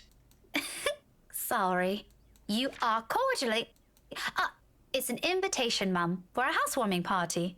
From, Hannah? The name rings a bell, though for a moment I can't recall when or where I heard it. Recently, it must be nothing too important if I didn't bother committing it to memory. There are a lot of Hannahs in the world, so who knows? Hannah. She also wrote you a note, Mum. It says you used to be her private tutor at the Evans mansion, and that she misses you and would love to see you two again. It makes my heart clench to read another openly say those words to them, the same ones I want to tell them. I want to see you too. It's been years since we've been together as a family, and there's one thing that hasn't changed from childhood. It's that Mom and Dad are still busy with their respective careers. Out of the country, away on some meeting or symposium, or sometimes for months on end. It only grew more frequent with the years until I'm old enough to live on my own. And I like to think that now that I've become independent at such an early age, they always praise me for that. At times, I wish they didn't. Evans? Oh, I remember now. Honey, it's Hannah. Hannah Evans. Remember? Bright girl, 2 years older than Becca? Didn't she get married a few years ago? 7 now, I think. But, they grow up so fast, these kids. Yeah, she invited us to that too. Fonte de Medici. But we missed that one because you had to present your paper in Singapore. We did send her a note after. Still a shame we couldn't attend, though. At this rate, I'd be surprised if they even showed up for Becca's wedding. What is it about this time? She sent another invite for a housewarming party. Becca, when is it? This Friday, Mum. Oh, that's too bad. We'd love to be there, but Da's not in a condition to go walking around. I guess we'd have to decline again. I really miss that girl. I could go in your place. I let it slip without thinking. Personally, I'd never been fond of gatherings, regardless of how simple people make it seem. But if there's one thing I hate hearing, it's that disappointed note in Mum's voice always rings first. Whether it's directed at me or some other thing doesn't matter. Are you sure? Don't you have work this Friday? The event will be in the evening, Mum. It shouldn't take anything away from my schedule. It's all right. The invite's for 2 people. I can bring someone with me so things don't get boring. I see. Maybe you can also invite Ashton? Mum, that's a sure no from him. He hates attending parties. But I'll see what I can do. If not, I can always bring Isabella with me. You know her. She won't say no if there's food involved. Okay, if it's not going to be a big problem for you, I don't see why not. We owe you this one, darling. No problem, Mum. I'll even say hi to Hannah for you. Please do. And let her know we'd love to see her once we're back in the city. Leave her our number or something. I will. But you know, the two of you would have become really good friends. Don't you remember? You met with her once. If my memory serves me right, you were 12 then? This too I can't recall. It's probably one of those meetings where we only talked for a bit before going our ways. If she did leave an impression, I'm pretty sure I would have written about it somewhere, or at least recognized her name. It's one of the, as it is, the only few people I remember clearly from that time in my life is Ashton and Mandy. To some extent. Mom must have sensed my confusion because she laughed. Don't push yourself too hard, darling. Really? It felt like having two daughters back then. Sometimes I wish they didn't send her away to boarding school. But, well, you know how often that goes with them. Still, try talking to her while you're there. Oh, we'll see. I'll let you know what happens after. I'm looking forward to it, darling. Take care of yourself. Will do. You too, Mom. Bye. Tell Dar to be careful next time. She chuckles then. A hearty one, tender and always like light on my ears. She may be a stern teacher, but this is the part of her I love the most. The sound of it still echoes even as our call comes to an abrupt end, bringing with it a memory from so many years ago, when life and responsibilities that accompany adulthood are things far from our minds. If given the chance, I'd love to go back to those. I don't dwell on it though, shaking it all away almost as soon as the memory forms a clear picture in my head. I've always wondered how Isabella can easily pretend things are normal over a phone call and then bounce back to her usual self immediately after. I've seen her do it plenty of times. For me, it just drains whatever energy I have. And with the whole day of teaching still ahead of me, I can't afford to look too exhausted in front of my students. Even for a wee bit, it'll never be a good example to set. So, with another sigh, I put everything at the back of my mind and tread back to my room. The rest of my day waits.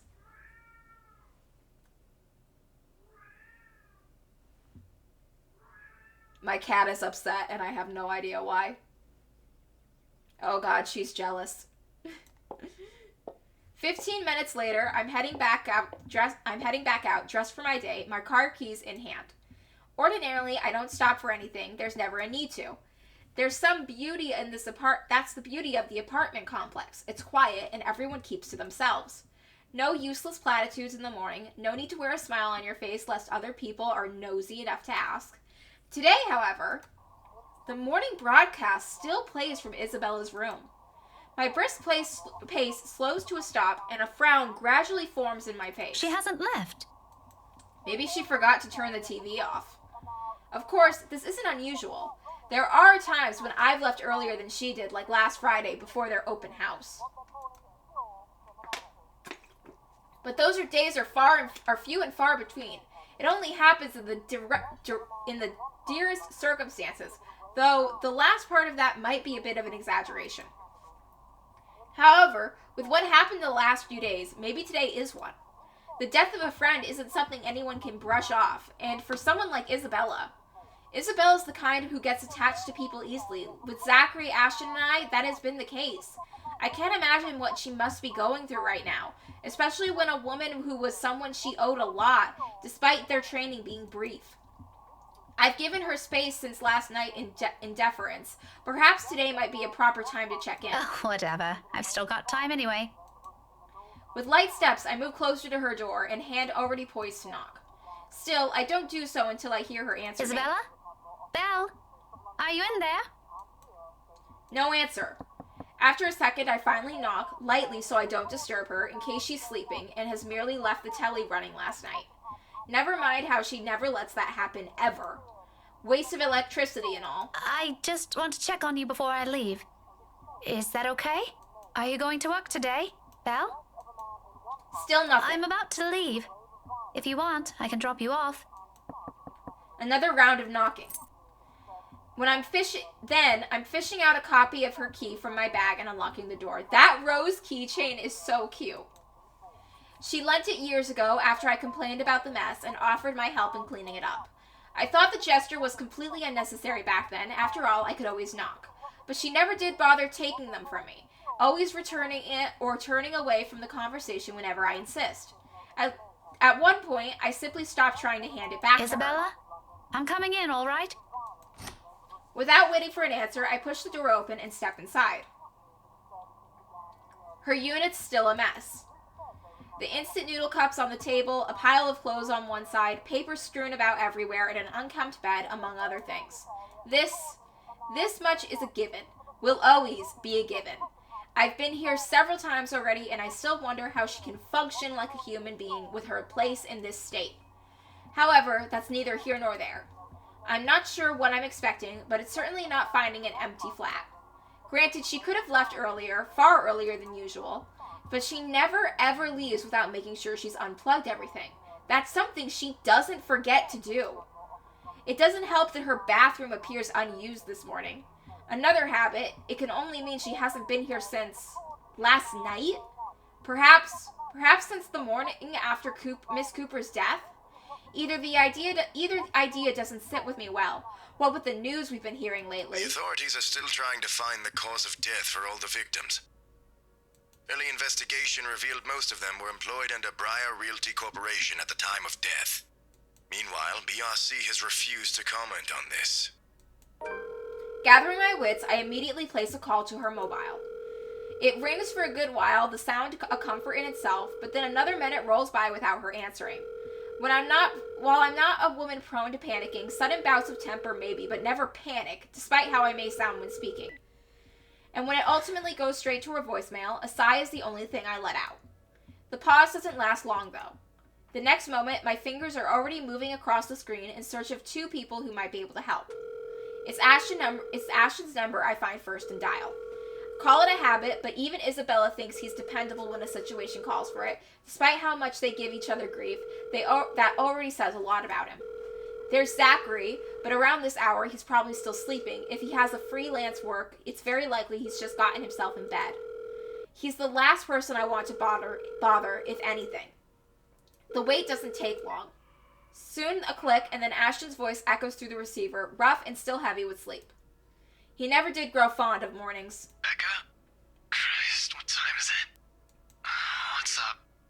Not you, apparently. Good one. Did you call this early just to make that joke? I'm going back to sleep. No, Ash, hold on. This is important. Becca, stakeout last night. Make this quick. I've still got a few hours before the chief bothers me. Sorry, I'll let you go back to sleep after. It's just that... Wait, you were on a stakeout last night? Did I say that? Shit.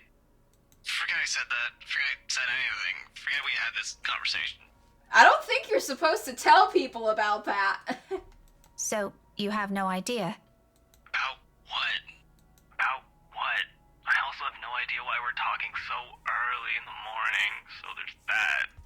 No, will you stop sleep talking or whatever for a second? Belle didn't come home last night. She's gone. Who? Oh god, he really is asleep. Isabella! Instead of an answer, a brief pause comes after, followed by something blunt and heavy hitting a hard surface and a string of rather colorful curses from him. The moment might have been one of the many things I'd like to keep to myself and remember fondly in the next few days if things aren't the way they are. When he picks up again, there's no trace of sleep left in his voice. Say that again, from the top. Isabella's gone, Ash. She didn't come home last night. Her flat's empty. She left her telly running. You know she doesn't do that at... Okay, Becca, stop. Calm down first. You're starting to panic. I'm not! You are. You are. Breathe. One person's not going to simply disappear like that. This is Isabella we're talking about. Did you try calling her? What did you think is the first thing I did? She's not picking up. It went to her voicemail. How about Zach? Did you check with him? Not yet. I didn't want to bother him. You know he has trouble sleeping and all that. All right, I'll go ask Zach. I'll call you back. No, wait! And he hung up. He ends the call before I can utter a single word of protest. But for the first time since entering this room, the tension is gone from my shoulders and my breathing has eased. The bed creaks as I sit down on it with a sigh, the telly still blares at the same uninteresting news, and I'm surrounded by clutter. All the same, it feels strangely calm to be here without worry nagging me. I'll have to apologize to Zachary later for sending Ashton his way this early, but for now, relying on the later isn't the wrong choice. It never will be. That's something I won't ever doubt in him, much like his promises. And true to his word, he calls back only a few minutes after the last one is ended. She's with Zach. Oh, I'm so glad to hear that. She could have at least sent a message last night. What are you, her mother? She's the mom friend. It's one thing to hear that from Isabella, but from Ashton? I don't want to hear anything like that from you. I'm serious. You've got to stop treating her like she's one of your students, Becca. You don't have to keep tabs on her every time. Last I checked, she's only 3 years younger than the two of us. That's almost a decade gap from those kids you're teaching, you know. Says the person who keeps calling her Scaredy Cat. That's not related at all. Anyway, I'll go check how she's doing. Don't stress yourself out. You go ahead to work. Wait, you? Don't you have a precinct to be at? Whatever happened to not treating her like one of my students? Because if anyone's going to ask me, I think you're doing the same thing. Zach said it's an emergency. Something happened last night. Emergency? He didn't put in those exact same words, but it sounded like it. Yep, ghost haunting. It's bad. Ash, what really happened? Is Isabella fine? No, she's being haunted by a ghost and it's really upsetting her. She's alright. She's safe. Zach let her stay the night after she... Look, okay. Z-Man wasn't clear about it, but let me handle this. I'll check on her. I'll bring her home. It sounds like a lie if I ever heard one. The sort where he admits things so people won't fret, and I'm not sure whether I should be happy he cares that much to do that. There shouldn't be a need for this between us, is there? We grew up together, didn't we? He knows I'm capable of at least hearing the truth without it gnawing at me for the rest of the day. He knows me better than that. I know him better than that. Frankly, there's plenty of other things to say about this. But despite that, after all the trouble he went through with how things are moving at the moment, only one thought occurs to me. What should I say? I recognize his concern for what it is. It's not new for him to go out of his way for us, and to be honest, this is what I love about him. As much as I would have loved to take this off his hands, it'll only be selfish of me to insist, considering he knows of my other commitments. To do so feels like I'll be trampling on the kindness that he seldom offers to anyone. Sorry for putting you up to this. Nah, don't mention it. You've got other things you need to worry about. Take care of those first. This is a small thing. I still owe you one. Oh, I can name a few things you can do about that. You know, there's this ice cream shop that opened near the movie house. I could use... Ice cream! Okay, let's stop right there. On second thought, maybe I'll just think about it some other time. Harsh. We both laugh, and the sound lighter and more comfortable. Like the old days, when the wayward 26-year-old at the bottom of the list, when a wayward 26-year-old is at the bottom of the list of what we need to worry about. This is how we find a common ground. We may not agree on a lot of things, and we may see things the way the other does, but the give and take is something that we've learned to get used to over the years. Whenever it's like this, confidence in him is the least I can offer as thanks. Really? Thanks for this, Ash. I'll let you know what happened afterwards, I promise. I'll call you later. You have a good day. Bye. I admit the way he puts it isn't comforting enough. He can be blunt like that. So many unknown variables, so many words left unsaid.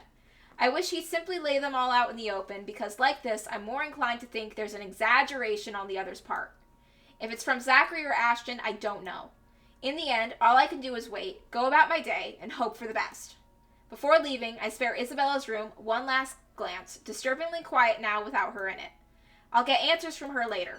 For now, my concerns are best left here. Turn the TV off for her! Turn the TV off for her! The rest of the day slips away in a blur. Oh man, Isabella's electricity bill is gonna suck. Despite my best efforts in this morning to keep this morning's events from surfacing in my mind, it sticks. In a way, everything today feels like a reminder. Every conversation, regardless of how casual, every topic, no matter how mundane it seems. I blame the news entirely for this.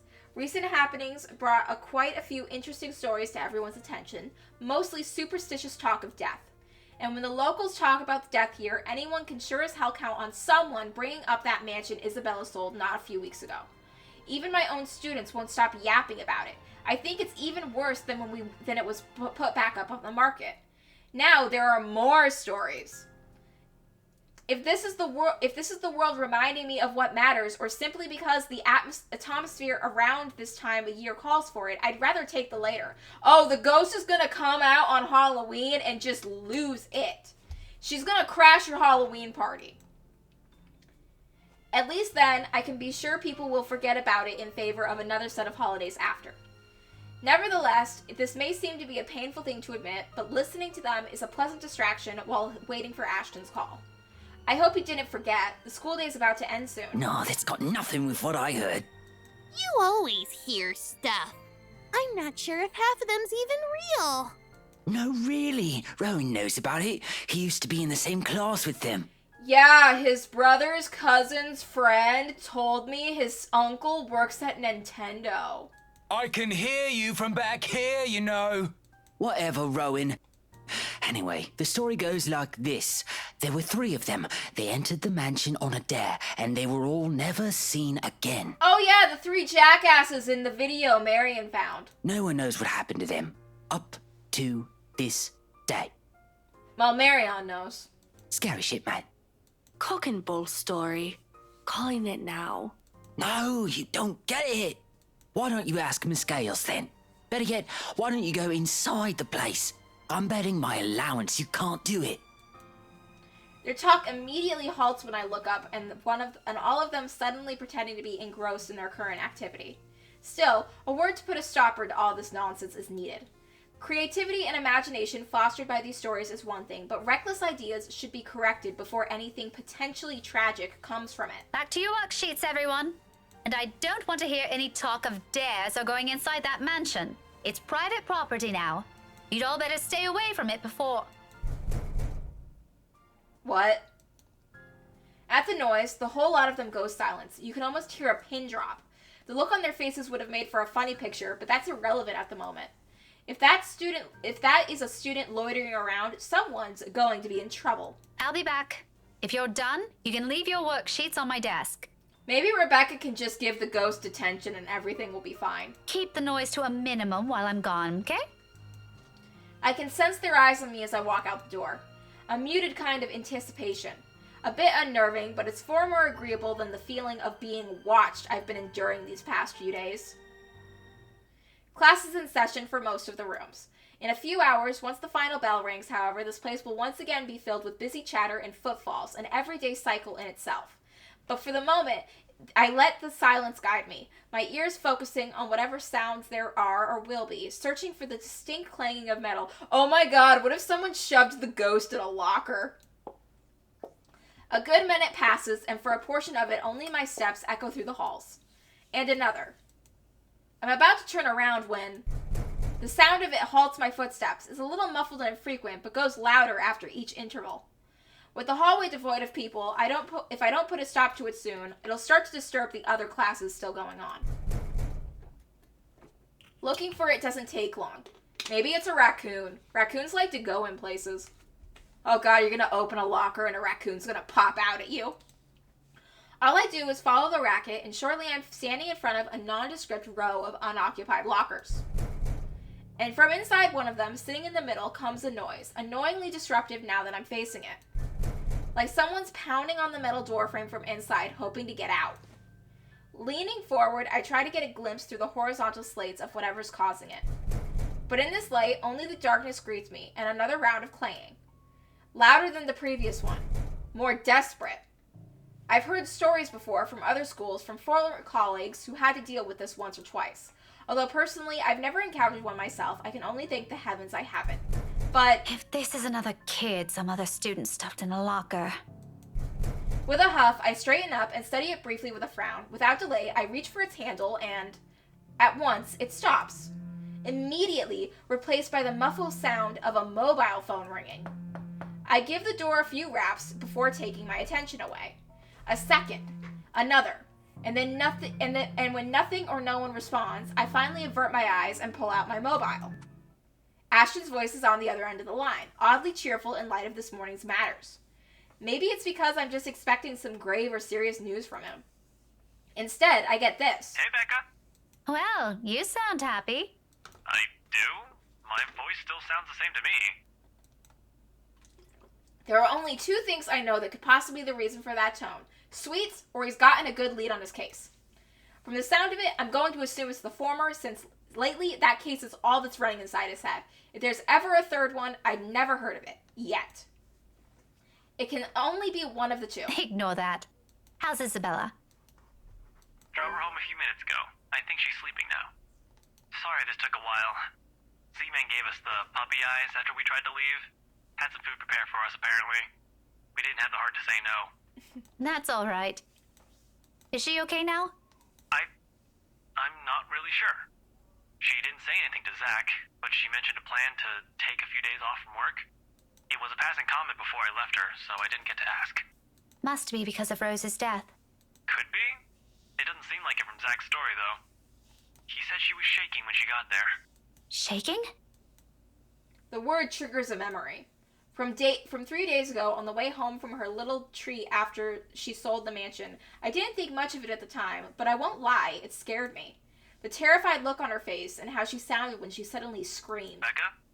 Still there? Yeah, I just remembered something. Sorry, don't mind me. Look, if you can talk to her, get the story out of her. That would be great. She wouldn't talk to Zach or me even when I tried. Maybe she'll speak up if it's you? I'll give it a go, but I can't promise anything, okay? You know how stubborn she can get. If I was haunted by a ghost, I would immediately tell all of my friends. It would be like, they'd just be like, guys, I need you to come over here and I need you to fight it for me. I would immediately ask my friends to help fight a ghost. I would very readily believe I was haunted by a ghost. Actually, I would more likely believe that I had a gas leak in my house and call someone to inspect it and make sure there wasn't one. Check the CO2 levels and all that. But if I had seen the ghost, I would be like, okay, nope, we're doing this. And I would call my friends and I would have my friends fight the ghost. I firmly believe that any one of my friends could kick a ghost ass if they needed to. It might not be okay, you take some strips of bandage. You take some strips. This is how you fight a ghost. You take some bandages and you soak the strips of bandage in holy water. And then you tie the strips to your hands and wrap them around those knuckles. You know, the like wrapped bandage look around your knuckles that you see in movies and stuff. And then you punch the ghost. That's the plan. You soak the bandages in holy water, you tie them around your fist, you got holy water knuckles, and you punch the shit out of that ghost. Do I think all of my friends would handle this with the best grace? I don't know. I think some of my friends would probably be screaming bloody murder as they frantically punch it. But I know my friends can throw a stronger punch than I can, so I'd need one of them to punch the ghost. We'd break out all of the stops. You get the holy water, you get the cross, you get the garlic. You know what you gotta do? You gotta lure it into a trap with a Ouija board. You pull out the Ouija board and you're like, hey, you up? I just want to talk. And then, when the ghost lets their guard down, because it thinks you want to talk to it, that's when you sneak up on it and you punch it. You punch it really hard. Oh, liquefy garlic and put it in pepper spray. Oh, that's good. That's good. Oh, you could just put it in a squirt gun. Like, you mix the holy water and garlic together, you put them both in a water gun, and you just squirt at it from a distance. You stand in a salt circle the entire time so it can't get past the salt barrier, and you're like, hey, come here, come get me. Yeah, just like, you pour out the ring of salt, you stand in it, you're like, come get me, come at me, man. Come on, let's do this, 1v1 me, bro. And then you just soak it with the holy water. Better yet, you take a bucket, fill it with the holy water, put the bucket above a door frame so when the ghost opens the door, the bucket falls on it. Me and my friends would home alone the shit out of that ghost. If any of us were ever haunted, we would home alone the absolute shit out of that ghost. sometimes, when you're afraid of the unknown, you have to make plans for how you would deal with it. I make a lot of plans. Some plans lead me to having a first aid kit in my car. Other plans lead me to knowing exactly what to do if a ghost shows up.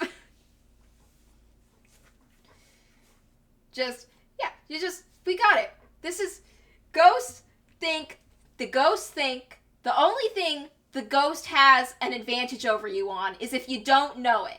Once you accept that you're in a horror movie, then, oh yeah, I totally know how, I have researched stuff for the zombie apocalypse. I had a book. One of my friends, I had a friend once upon a time who, for a Secret Santa exchange, gave me a book titled How to Survive the Zombie Apocalypse. It was a good book. Taught me a lot about foraging for plants. I am so prepped for the zombie apocalypse. I've already told all my friends, guys, come to my house. I'm near the grocery store. It's a good plan. The zombies, look, if it's slow zombies, it's probably going to be fine. If it's slow zombies, the government can probably handle it before it gets super apocalyptic level. Yeah, if it's fast zombies, we're screwed. There's no competing with fast zombies. It's got to be the slow ones. If the fast ones, you can't outrun them, you're screwed. The slow ones, you're good. Zombies will probably, the best case scenario is, I remember in The Walking Dead, the zombies were always easier to deal with in the winter because they were slower from the cold. So all you really have to do is like survive until winter, and then you could probably get them all before they thaw out to thin the numbers, and then you'd be good come spring. Zombie apocalypse isn't that bad. I think that a lot of people think the zombie apocalypse, the worst part of the zombie apocalypse would be the collapse of society. If you manage to keep society together throughout it, it would become something we could deal with. I have this whole like comic I've been like working on and off again over the years that's set in the zombie apocalypse. 90% of the story, zombies are barely an issue. It's mainly the characters' emotional states. I think if society collapsed because of the zombie apocalypse, I genuinely believe that humanity would come together and work things out. Maybe that makes me an optimist, I'm not sure, but I have some faith that we could be okay.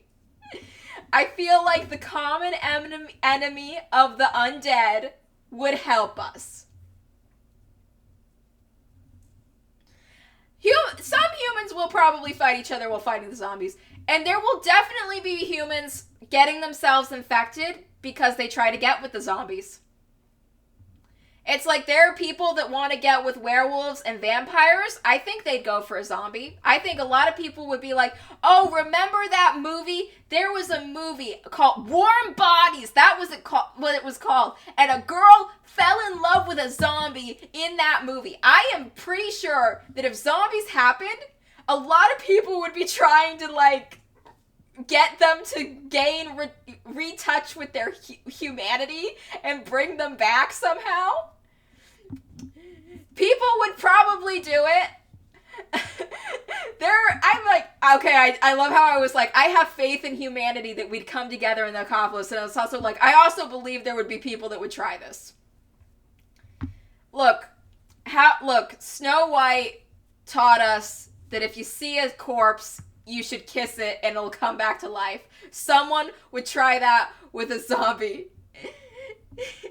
Someone would try it. Someone would be like, oh no, my lover, they were turned into a zombie. I can't bear to go on without them. I know, I'll turn them back into a human again with the power of love. And then they bite your face off.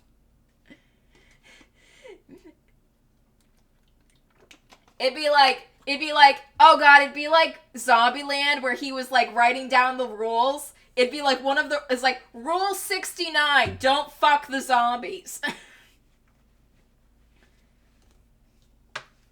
Gotta learn that. Very important rule. Don't do it.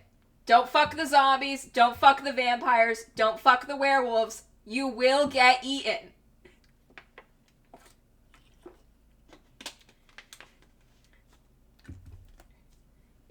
The most important rule of the zombie apocalypse is to have fun. The second most important rule is don't stick your dick in the undead.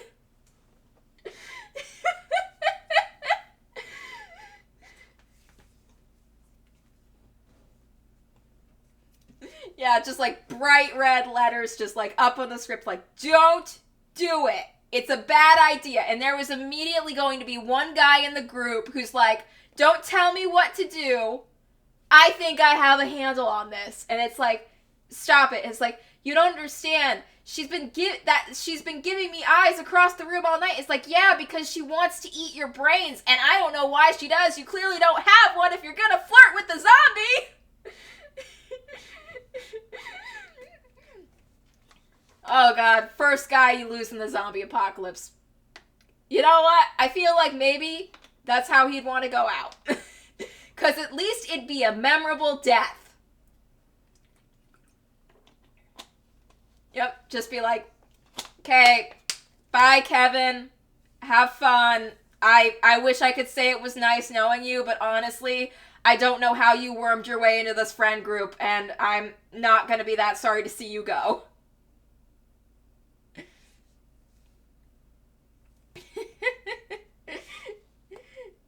Yep. But I don't know, zombie apocalypse brings out the crazy in people. When paranormals and supernatural stuff goes down, that's when people kind of lose their shit. It's why I have plans in place. I played Fallout 4. Yeah, I did. I played Fallout 4. I haven't played the earlier games. I have not played the Lisa series, but I have heard good things about it, so I might play it one day. The apocalypse is rough on everyone. That's why it's important to have plans.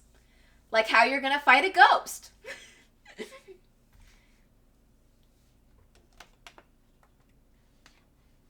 Oh, yeah. Yeah, I could totally see that being the premise. The premise. Just like, yep. That'd probably be bad. That sounds like a cool game, though. I'll give it a look. I kind of got a whole list of games I'm planning to play, but I'll add that one to it. It sounds cool. But thanks for letting me know about this. Oh yeah, back to Rebecca and Ashton and their ghost problems. If you want, I can get you that ice cream thing you mentioned tonight. Oh, Rebecca's making a move. Just as thanks for all the trouble I've caused today. Yeah, I did get distracted talking about zombies and the people that would try to have sex with them. Rebecca's trying to get some sex right now, though, through ice cream. Believe me, I'd love to take you up on that offer, but I've got something on my schedule this evening. Maybe some other time? Ashton, you fool! Rebecca's best girl! What are you doing? Thanks a lot, Becca. There's a short pause before he cuts off the call from his end, and once again, I'm alone with my thoughts. But rather than answers, all I got from it are questions. More of them, one on top of the other, as if the world isn't planning to give me a break anytime soon. But that's a problem I'll tackle later.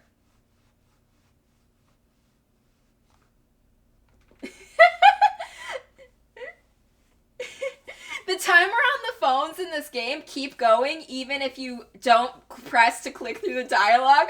I do like to think that in some way Ashton and Becca were just standing there in silence for 10 minutes for no reason. Also, Rebecca, there's a banging coming from that locker. Maybe there's a kid in there. We should probably check that. Right now, I've got students who need to be taught the follies of eavesdropping. If the slightly open door and their smothered laughter from the inside is any indication. All right, enough eavesdropping. All of you, back to your seats. Is that your boyfriend, Miss Gales? Well, he would be if he wasn't an idiot. None of your business. He totally is. He could be if he was smarter and took his opportunities for ice cream. A quick scuffle follows that comment. If there's any retort prepared at the tip of my tongue, I drop the pretense of letting it loose on them. There's no use arguing with teenagers sometimes, as boisterous as they all are. They're still my kids, though. Rough around the edges, maybe, but still my kids. Shaking my head, I look back to my classroom with a smile, and not before taking a glance at the locker again. You never did find out why that locker was banging. It hasn't made a sound since. Oh, must be the wind. Yeah, sure, totally, the wind, not a ghost or anything like that. So without another look, I leave it alone. Oh, frick! Well, that's great. That's fine. I'm sure it's fine. They're fine. Yeah, it's just blood in the lockers. It's totally fine. It's like that. It's just paint. It's like that paint. It's like it's like that children's hospital meme where someone went to the hospital and they saw that there was like red squiggles all over the white tile and they're like, this looks like someone dragged a dead body, and they're like, it's color theory. Red is a powerful, invigorating color. And I'm like, it looks like blood. All in all, the entire school day ends without a hitch. It could have gone better, mind you, but with the exams nearing, getting out of work before the sunset looks as though it's a far off dream now. At least until they're over. Then we have holidays to look forward to. There really are times when you simply take what you can get for the time being. Nothing wrong with that. All I'm hoping for is this will continue until the whole day ends. There's still that promise I made with Ashton, and frankly, the idea alone doesn't sound good.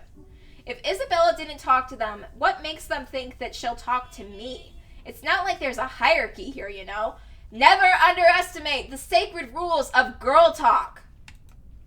Just because I can handle Isabella's childish tendencies doesn't mean I can do it all the time. Really, those two give me too much credit.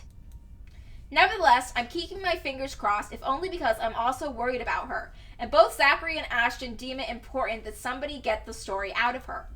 Here's hoping that it has nothing to do with the letter. Again, it 100% has to do with the letter. The letter is the title of this game. I understand if she feels a bit stressed lately, but keeping that story going on for more than a week is... it's bound to get tiring at one point. Seriously, I merely don't want this to end in another argument. God willing, the cafe special will help smoothen things out. She said the thing! She said the line, yeah. Title drop. Roll credits. After all, it's always been food with her. Or money. But mostly food. Well, food gets you the money. Well, money gets you the food. I just said food gets you the money. That's only if you're like a chef. I mixed it up. Oh, man. Okay, I'm going to take a quick break now, and then I'll be right back.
Okay, I'm back.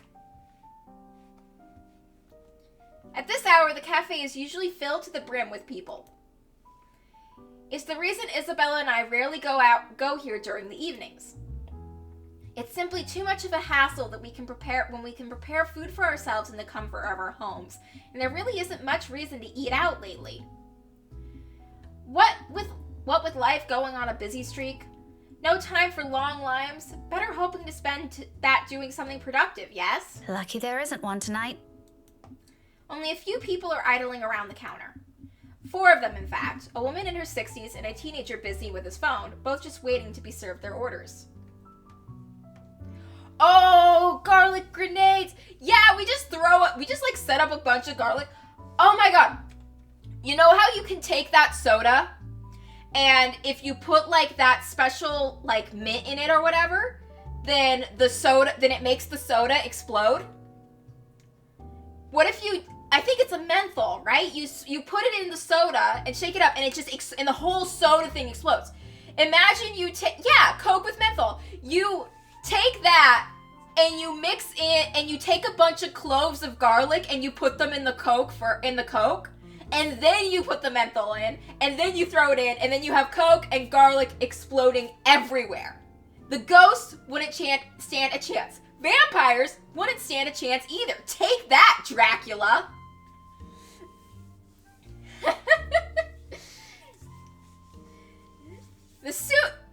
The primary advantage the supernatural has over us is that we don't have a plan for them. If we have a plan for them, then there's nothing they can do.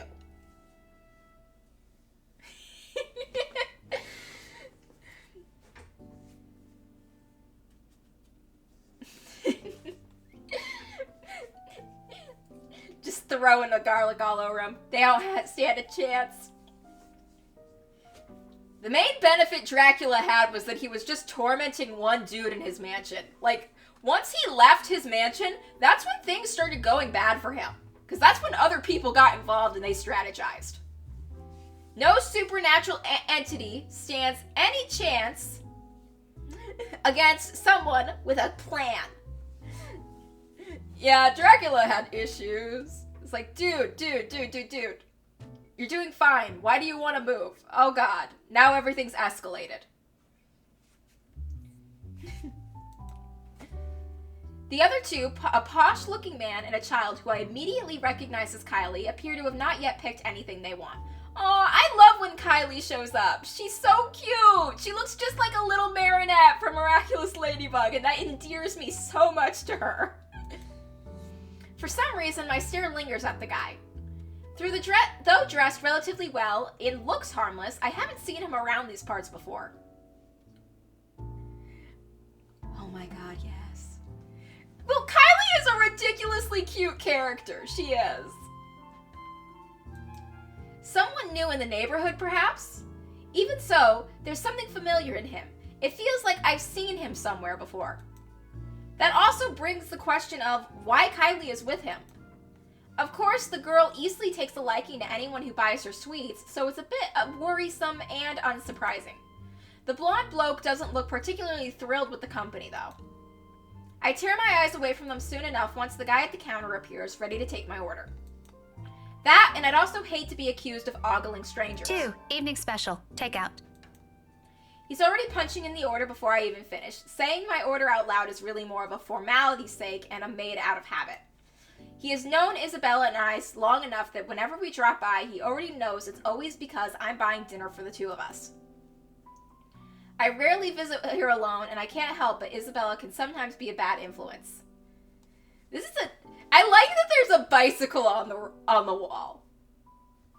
Just like, there's just a bicycle on the wall. It's like someone comes rushing into this cafe and is like, I need to make a quick bet. Oh, Persona 5 Royal is one of the games I'm going to be playing soon.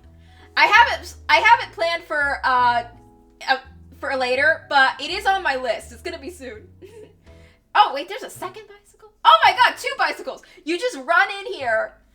Someone just comes rushing into this cafe and is like, I need to make a quick getaway. Give me the bikes, hurry! They take the bicycles off the wall. They go flying down the street. They're like, the ghost will never catch me now. Yeah, I'm gonna start. Yeah, I have a new model that I'm getting. So I'm planning to play Persona 5 Royal after I get my new model and start it and like kind of like start things off with that. But the model's still being made right now, and like VTuber models take time. But from what I've been sent for the progress on it so far with the sketches and everything, it looks really cool. I rarely visit here alone if I can help it, but Isabella can sometimes be a bad influence. He gives me a small smile before leaving to prepare my order while I fish for my wallet. Oh, I decided the new model is going to be a 2D one instead of a 3D one. I wanted to make a change in the design, so it's going to be... I like this model too a lot, but I wanted to make a switch to a 2D one instead of 3D. And it's not going to be that different. It's still going to be following the Jester theme, but with more of like a modernized look. Because I have a bit of an old-fashioned Jester look going on right now. So the next one's going to be a little bit more modern, but it's still going to be like following the same trend of where I'm going with things. I really like this model a lot, and like part of me is going to be really sad to see it go, but I wanted to treat myself to something. Look, you little ankle biter. If I buy you the biggest parfait they have, will you please behave? Don't call the child an ankle biter! It's rude! I would just like 10 minutes of peace and quiet. I have not once witnessed this child bite an ankle. And I don't think children bite ankles that are... Oh wait, I bit my cousin's ankle once. Yeah, but I did not bite my cousin's ankle as a child. I bit my cousin's ankle as a teenager because he was hiding under my couch and only his feet were out.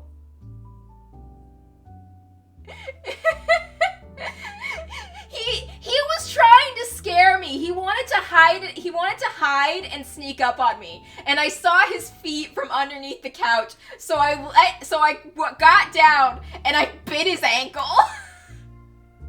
He got really mad about that for some reason. Oh god, I was the ankle biter. I also hit him in the face with... Also, he did not give up on trying to sneak up on me and scare me that night. And the end result was I hit him in the face with a water bottle because he scared me. It's like, okay, this is like... People meeting me know that sneaking up on me and trying to scare me is a bad idea. It's like, this is one of the most jumpy people I know. Let's sneak up on her, see what happens. Usually I throw hands and then I feel bad afterwards because I didn't mean to hit you.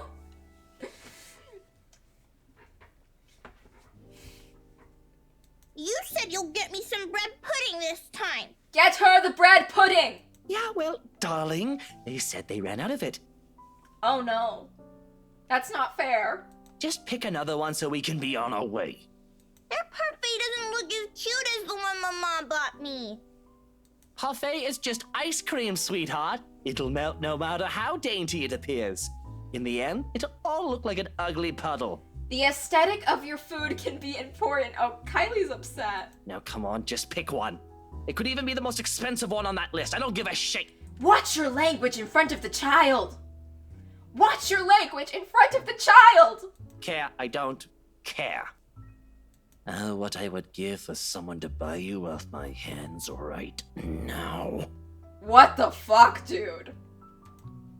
What? My whole attention instantly snaps back to them in their conversation. Jumping to conclusions isn't something I'm particularly fond of, especially when all I have are baseless assumptions, but you really can't trust a stranger these days. No one around the cafe seems to have even noticed either, especially very suspicious words. Still, I don't move. Yet. But my hand has already shifted from my wallet to the book I'm carrying. Oh my god, she's gonna hit him with a book. Throw the book at him, Rebecca! A hardbound textbook. Looks harmless, but if a situation calls for it, it might be a good deadly weapon. Might. I haven't gotten the chance to try it anywhere so far. I've hit people with books. Trust me, it hurts them a lot. And every single person I hit with a book, I swear they deserved it. Today could be the day. But you promised. Look, if you don't want a parfait, how about a Bonifay pie? I'm sure it'll taste just as good as any other bread pudding. I'll even buy you the entire tray. How does that sound? Just tell her you'll buy her one of everything. You have the money, Luke. That's not what you said before. Well, sweetheart, adults change their minds sometimes. How did you end up babysitting? Who would trust you with their child? You said if I come with you, you'll buy me a bread pudding, and I did, and now you won't keep your promise. I want to go home. I miss my mom. No, darling, if I remember correctly, and I have a good memory, honey. What I said was, if you come quietly with me, I might buy you one. I know that Luke is her godfather, and that he is trusted in her care and just trying to bribe her with sweets so she'll behave while she's in his care. But from Rebecca's perspective, that was a very suspicious thing to hear a man say to a little girl. The quiet part didn't happen. Though now that I'm sober, I think this is a bad idea. And I should just ship you someplace else for that peace and quiet. Dude. Oh, that's it. No hesitation. In a few paces, he's within my reach, and without warning, I'm slamming the flat area of the book against his skull. Oh my god, I love Rebecca! She is a queen. Ashton doesn't know what he's missing out on. There's a cry of pain, followed by him instantly crouching down, hands nursing the sore spot. Almost comically, if this were a different situation and the safety of a St. Garrity student isn't at stake, I'd probably feel sorry for him. I don't.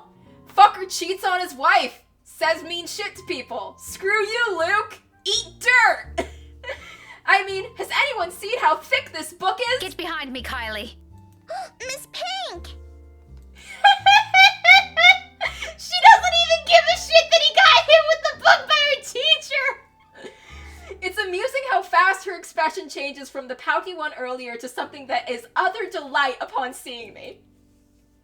But there's no time for pleasantries, not even quick ones, because soon the man straightens and I'm readying my favorite newfound weapon for another hit. Except this time, he's ready, and before I can land another one, his hand shoots up to catch my wrist in a firm hold. Oh shit. And the look on his face, yeah, he's not happy. Bloody hell, woman, what's your problem? To say he's pissed would be a complete understatement. Had I been a weak-willed sort, I'd probably cower under his sharp gaze. But that simply isn't how I roll. If he thinks he can scare me off and do as he pleases here just because I'm a woman, or whatever his reasons may be, he's got another thing coming to him. Rebecca, pull out a second book! Rebecca, pull out the secret weapon! You have a second book somewhere in your body, right? Pull out the second book and hit him with that one! I believe in you! So instead, I return it to him with the same intensity, with the same venom.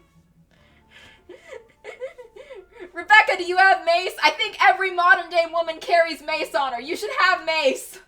I have mace. It scares my friends a bit. One time I was looking through my purse for my keys, and I pulled out, and I thought I grabbed them, and I was like, oh, and then I pulled out my mace instead. I'm like, oh wait, these aren't my keys, this is just my mace. And all of my friends immediately took a step back. And one of them started demanding, where did you get that? And I'm like, I got it at the mall. And they were like, oh my god, why do you have mace? I'm like, I got it at the mall, and why wouldn't I? I am very small. I am very small. It would be very easy for someone to pick me up and throw me in their car. I need this. What's my problem? You're the one who has a problem here. Rotten bowbags like you don't deserve the freedom to run this town. Rebecca is on fire. What are you doing to this girl? And why is that any of your business, pray tell?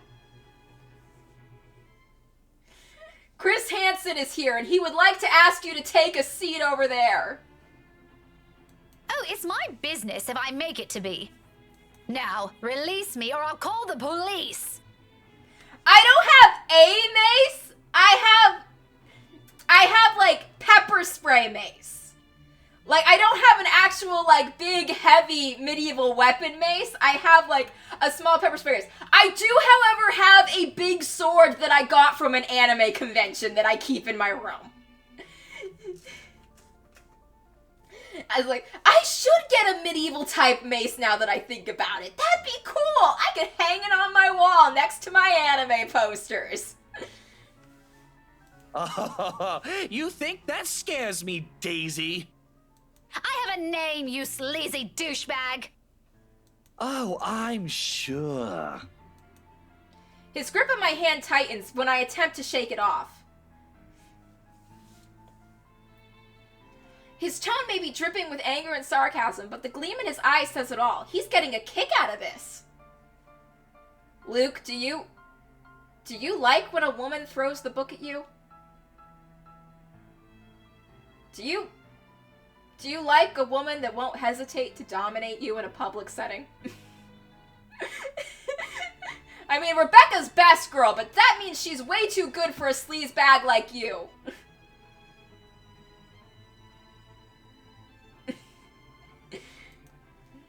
Rebecca deserves better. You don't even deserve Hana. You cheat on her. You're a jerk, Luke. Riling people up, getting on their nerves, invading their personal space. He knows exactly what and which buttons to push. The nerve of this person. The nerve of this arsehole. If he thinks I'm going to give in to his goading, please, he might as well just kiss his sorry behind. In fact, why not do the most sensible right now? Why not do the most sensible thing right now and teach him a tough lesson? Now, we could shout for help, or we could hit him where it hurts. Well, there really is only one sensible option! Mister, you have until the count of 5 to let me go and step out of my personal space. Do it. Give her a reason, bitch. Give her a reason. A fair warning. Fairer than I can offer for people of his kind, and I'm already being considerate. Hell, this arsehole doesn't even deserve a warning. If he doesn't listen, well, he's not much responsible for what happens next, is anyone? Or else what? Such vulgar words coming out of that pretty mouth. A gorgeous flower like you shouldn't even be saying. Don't say I didn't warn you, Bowbag. Love that intensity, Daisy. Oh God, he is getting off on it. Luke, what the? Okay, Luke, Becca is best girl, and I understand why you've fallen for her charms, but you have to understand, she's too good for you. The only thing you deserve from her is, well, this. FYI, I like feisty in a woman. It gives them this certain charm. Why don't you? And here we go. 5. A second of silence. Then, without any preamble, my leg moves in one fluid motion and delivers a swift, powerful, well-placed click to his nether regions. Needless to say, the effect is instantaneous. He yelps, abruptly drops his hold on me, and kneels over, howling in pain. You know, the worst part is, part of me thinks Luke might actually be really into this. I can see tears forming in the corner of his eyes, too, though the mere sight of it prompts not an ounce of remorse from me.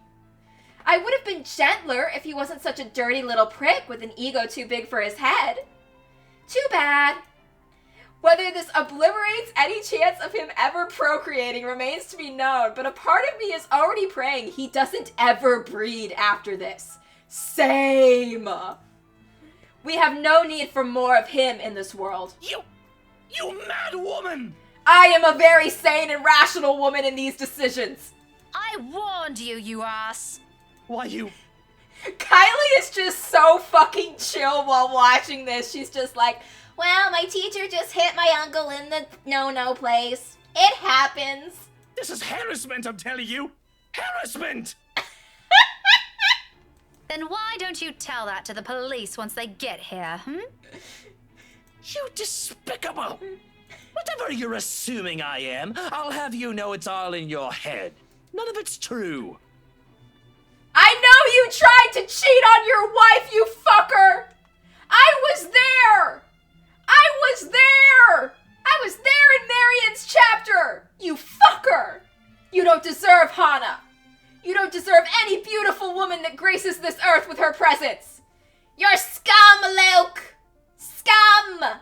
And you deserve to get kicked in the dick! You best have that pretty brain of yours checked before that gets worse. What is wrong with you? Is this the face of someone who'd do anything suspicious? Face of a piss weasel. Little piss weasel bitch. Oh? You don't think a stranger luring an innocent child with promises of sweets before whisking them away from their parents doesn't warrant any suspicion? You have a very funny definition of suspicious, asshole. Maybe you're the one who should have that head of yours checked. Kick him in the dick again! The kid asked me to buy her sweets. You're the one who's suspicious here. Well, like, she showed up and hit you with a book, and, like, I can understand that. But then after she hit you with the book, you started hitting on her? So, you're still the absolute freak in this situation, Luke! I'll have you know, I have a wife! Okay, why were you hitting on Becca then?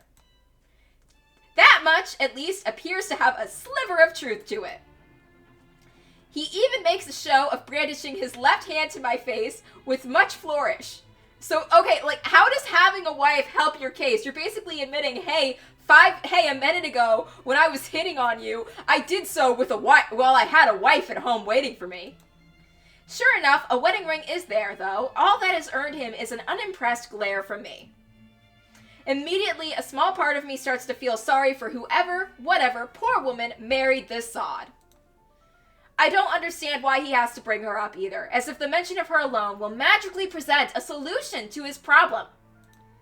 The solution to his problem would probably be an ice pack. That was a pretty hard hit.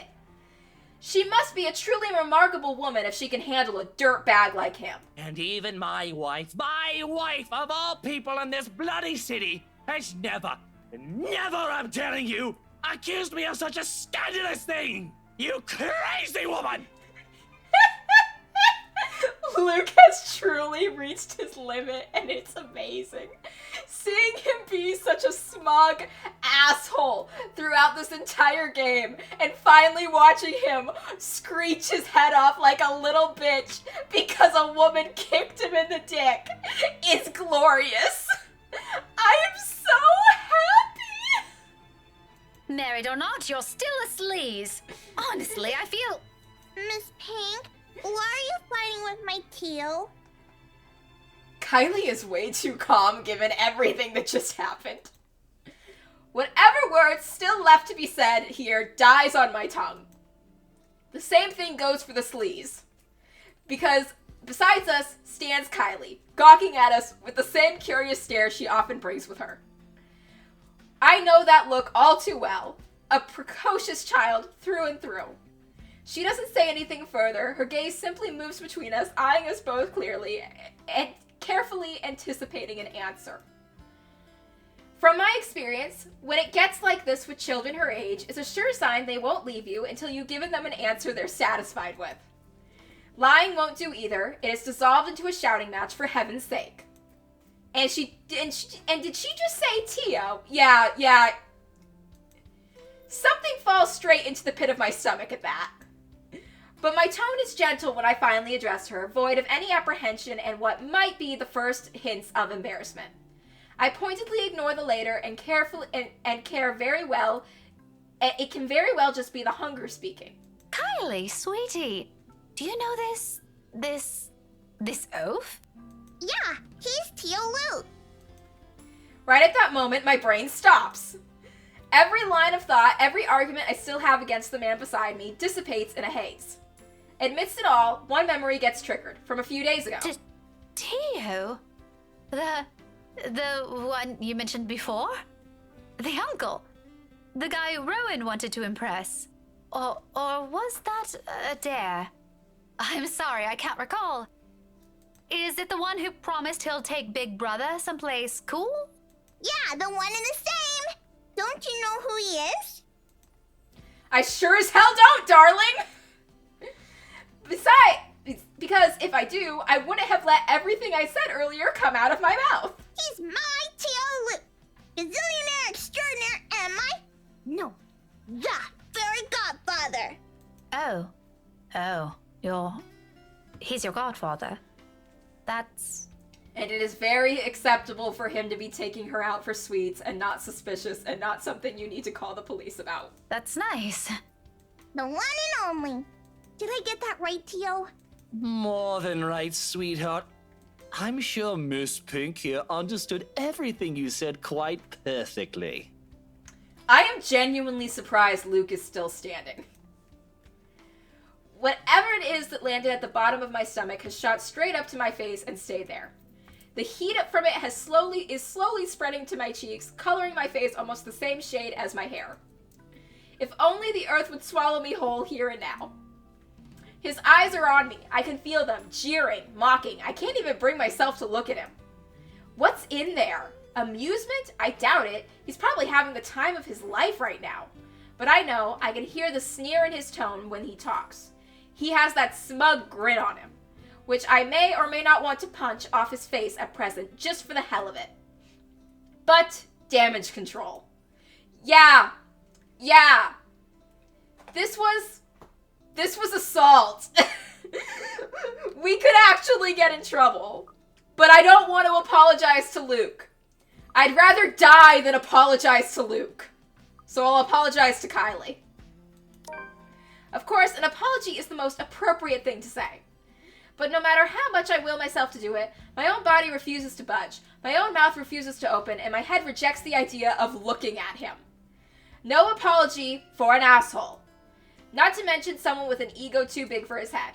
Let his pride suffer. I am not going to eat my words for the sake of stroking his damn ego. Less reason for him to gloat.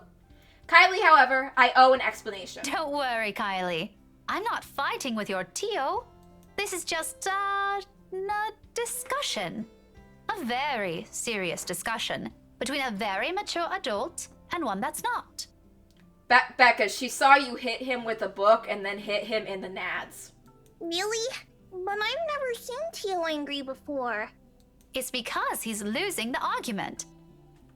He did lose pretty hard when he got hit in the dick. But don't ever follow his example, Kylie. You should always learn to be patient, even if things aren't going your way, okay? Oh sure, a discussion. And it involves hitting random strangers you meet at a cafe with a book. Quiet now, Luke. Go to the timeout corner.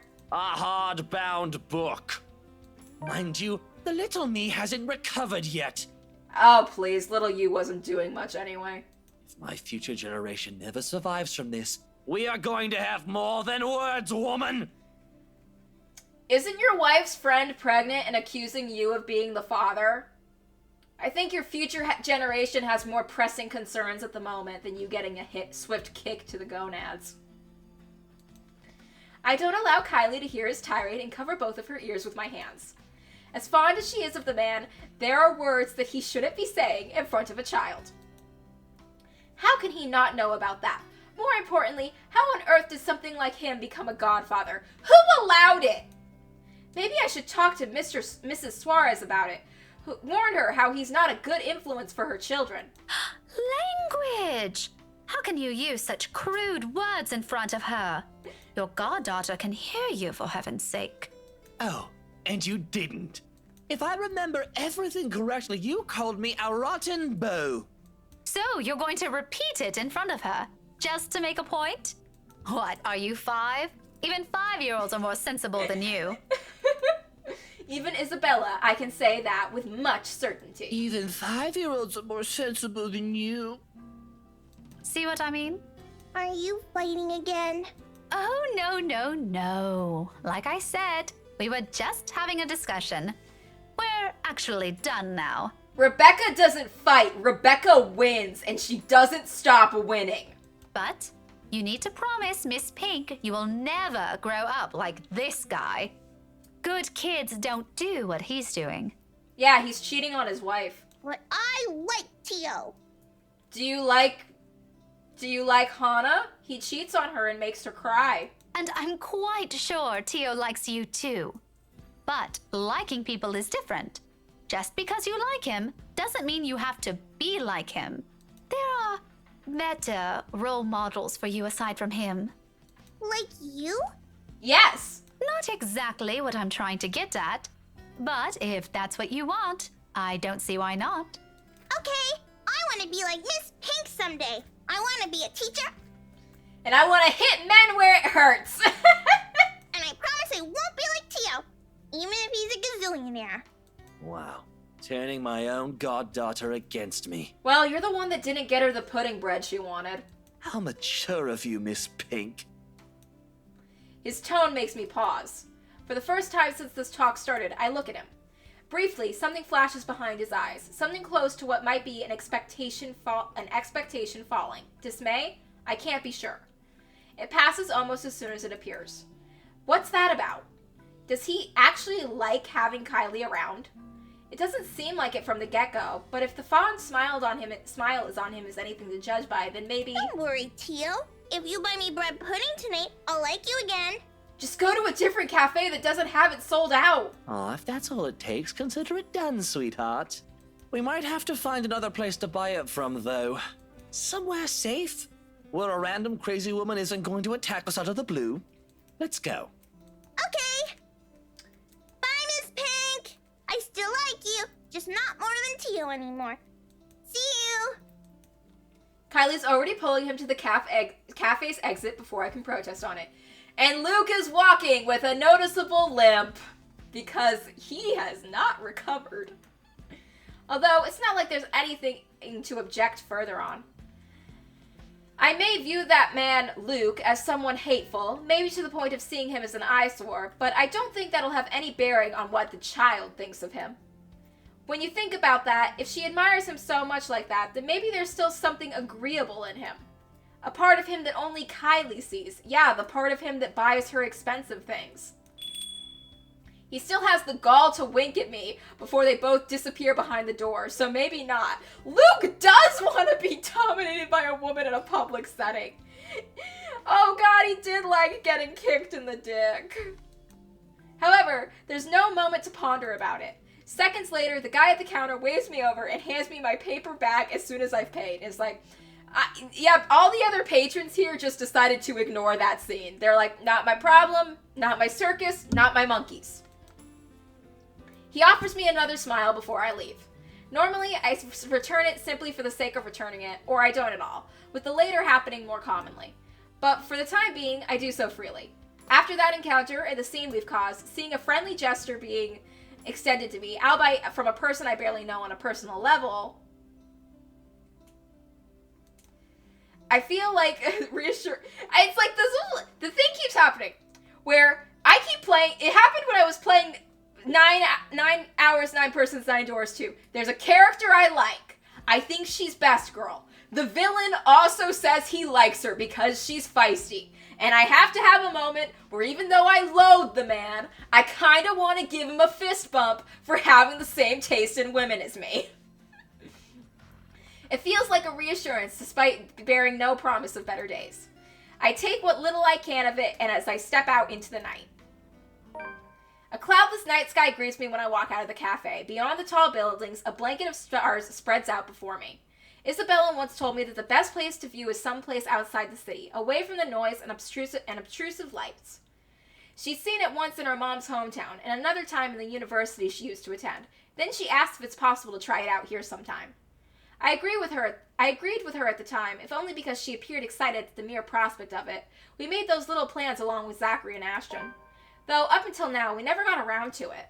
Even so, I find myself enjoying this, despite being told it's only half the experience. Little things, you know? Stuff you learn to appreciate when you're alone. Because at certain times, you get to meet people who are unfortunately born with the innate talent to ruin the mood and the scene with their mere existence alone. For example, the very driver of the car fast approaching me in my direction. Luckily, he doesn't notice me, but the fleeting moment we pass each other by gives me a brief glance at the people he's with. Oh, cool, the ghost is in the car with him. Great. Oh well, that's a Luke problem. Kylie's sitting in the back seat with a serving of bread pudding in her hands. And beside him, it must be his wife. Yeah, no, not his wife. He takes a turn and disappears at the nearest corner. But throughout the night, that cursory glimpse of all things continues to bother me, has left me wondering what kind of person his wife is. Someone far too good for him. And more than that, a silent prayer to the universe. You know what? He has so far tried to cheat on his wife with 2 different women. It wouldn't surprise me if Luke tried to have an affair with the ghost. It would not surprise me at all. Luke's the kind of guy who would stick his dick in a zombie during the zombie apocalypse if the zombie was hot enough, I'm just saying. I hope I don't ever cross paths with that douche again. After having such an eventful day, anyone will think that nothing will surprise me anymore. But here I am, standing at the top of the stairwell, watching an odd scene unfold before me. Relief crosses my mind first, followed by confusion. What is she doing there? Although, given what happened this morning, the question feels a bit inappropriate to act directly. What's important is that Isabella's here. She's sitting cross-legged in the hallway, just right in front of her room, with several papers and folders scattered about. Each of them seems as important as the next. More than once, upon giving the scene a quick scan, I spot the Briar Reality logo topmost area of the pages. Everything considered, it looks like a mess made by a 3rd grader working on crunch time. The landlady will have a few things to say about this when she finds out, and I have a few things to say about it myself, in fact. But something in the calm, focused manner she holds herself at present keeps me from disturbing her with that reminder. She's going through each paper with this intensity. Her brows furrowed, her lips in a tight line, both hands moving in precise movements as she shifts through each sheet. When she finds something of note, she moves closer, nose almost touching whatever paper she's holding, and grabs her phone to call someone. Hello. Sorry to call you this late. There's something I just want to confirm, if that's okay. Yeah. Yeah. Oh. Okay. Thanks anyway. Not that one either. It's a cycle. She goes through call after call, and then after the last one ends, she shuffles through the piles again and dials another number. Is it work? I've never seen her this engrossed with her own work before, otherwise she would have noticed my presence the moment I reached our floor. After the 9th call, she still appears as oblivious as to it when I arrived. And when she lets out a loud sigh this time, I immediately take that as an opportunity to interrupt. Isabella, you know the house rules here. At once, her head jerks back and hits the concrete wall behind her with a thump. Ouch! There's the Isabella I know. Glad she's still in there. I allow her a moment to nurse it before speaking again. Becca, you're late! Yeah, I ran into a little trouble at the cafe. But I brought food for the 2 of us, if you haven't eaten anything yet. As anticipated, she grins once I raise the bag of food I'm holding. Yet, it doesn't reach her eyes. There's nothing of the cheerful glint in it this time. Just a hollow tone for the sake of being polite. Ashton's right. Something's happened. Yeah, maybe later. Isabella, you need to eat, okay? When you're being haunted from a ghost, one of the most important things you can do is carbo load. I've got to finish this first. Just leave it here. I'll eat it once I'm done. Thanks, Becca. You can't eat this here. You know how the landlady would react. Why are you even working outside? Your room's right there. Room's haunted. I know. Sorry. It just feels stuffy in my apartment right now. I'll go back inside once everything's been aired out. I promise. That has never bothered you before. Well, it bothers me now. There's a ghost in your room, isn't there, Isabella? Oh, really? Just now? I find that hard to believe. Yeah? Shouldn't you be happy? I mean, you've been complaining even if it's not your room.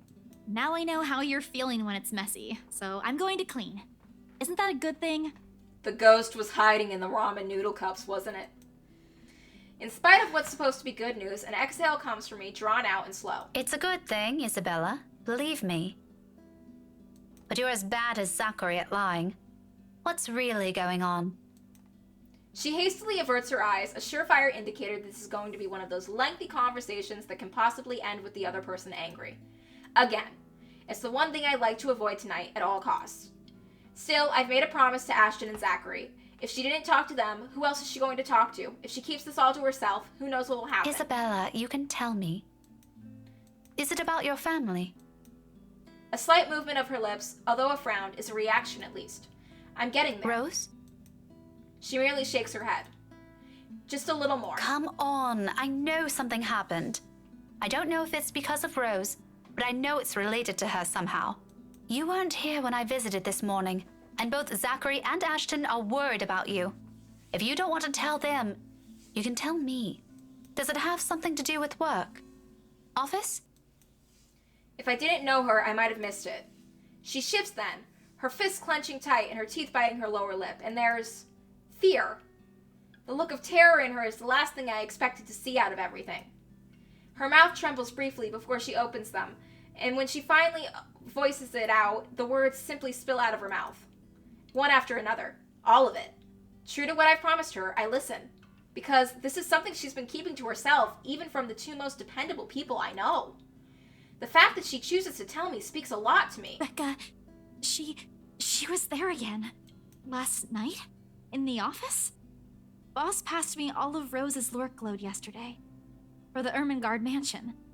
I had to stay late to finish them all. And then, when I was about to go home, I saw her. I saw her again. She was standing in front of me again last night, Becca. I couldn't get away. She was blocking the door. If I hadn't hidden myself, even if I made the tiniest noise, if she found me, Becca, she almost did. If she saw me under my table, I think that would have been the end of it. I'm scared. I'm so scared I won't be able to do anything. Get the holy water. By the end, her hands are trembling and her breathing comes out in rasping intervals. For a long moment, I let the silence stretch out between us, let her sobs fill it instead. But even as her soft whimpers die down minutes later, there's a heaviness hanging in the air. Not just from her, but also from me. From my exasperation over this whole matter, from my own frustrations over her stupid superstitions, when she could just do us all a favor and grow a backbone. She may be young, but she's no longer that young. It's about time to put an end to this. Becca, no. She can't keep going on like this. She's still got plenty of years left to live out. What if she goes home? What if we're no longer here to keep her fears in line with what's real? What would she do then? I'm more afraid for her, for what kind of imagination will do to her, than what some imaginary monster could. But with the manner she's looking at me right now, there's an expectation in it, a hope, a plea, sewn together. She wants me to believe her this time. If it's like that, then what am I supposed to say now? If she wants what she wants to hear or what she needs to, even if you don't think it's a ghost, the fact that your friend so seriously believes it shows that you need to take it seriously. Because even if they're afraid over nothing, they're still afraid. Is this why you didn't come home last night? As much as I want to set her straight, a reprimand isn't what she needs right now. With that pouty face she's giving me, I doubt it would even end well if I push it. I know her. When she wants to be stubborn, she's stubborn. And there's moments where she can be acquiescing too. Times when she'll be more accepting of what I tell her, despite her inclination to disagree with it. That talk can wait. In the meantime, I'll be the ear that listens to her without judging her, without criticizing her, despite my own opinions on it. You should have called me. She stares at me like I've grown another head, and a laughter slips out before I can stop myself. There? I can't do that! What will you do? Hit her with a book? You'll be dead before that happens. Hit the ghost with a book! That isn't what I'm talking about. After you got out, you should have phoned me. You didn't have to go to Zachary's. The corners of her mouth curl up, a sheepish smile by general definition, and this is Isabella. Her smiles are never half-hearted, never lack in her high spirit. In spite of this, I know everything's going to be okay. Somehow. After all, she's learned how to pick herself up long ago, long before we met. Oh, yeah. Sorry. I don't even remember how I ended up in Zach's place. I was in a hurry to get out of the office, and it was already late. When you see a ghost and you don't have a weapon to defend yourself, sometimes you gotta start running and don't stop. Besides, I don't really think you'll believe me if I wake you up over something like that. That's beside the point.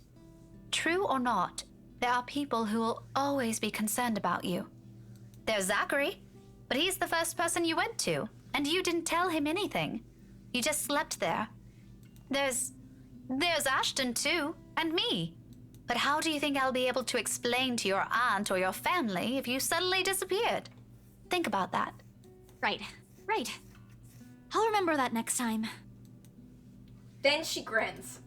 Playful and mischievous, a preamble to an old banter, it's still not quite there, not quite her usual self, but with it, I know that we're bound to get her back soon. Mom. I told you not to call me that. Rebecca, you're the mom friend. Own it. I send an elbow to her side for added measure, but when the laughter follows the familiar gesture, none of it is to be unexpected.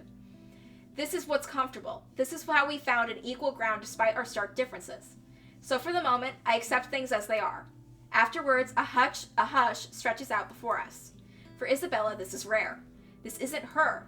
Yet in the moment, as she feels with the edge of another paper near her, as she hugs her knees close to herself and lets a pensive expression linger on her, it feels strangely fitting.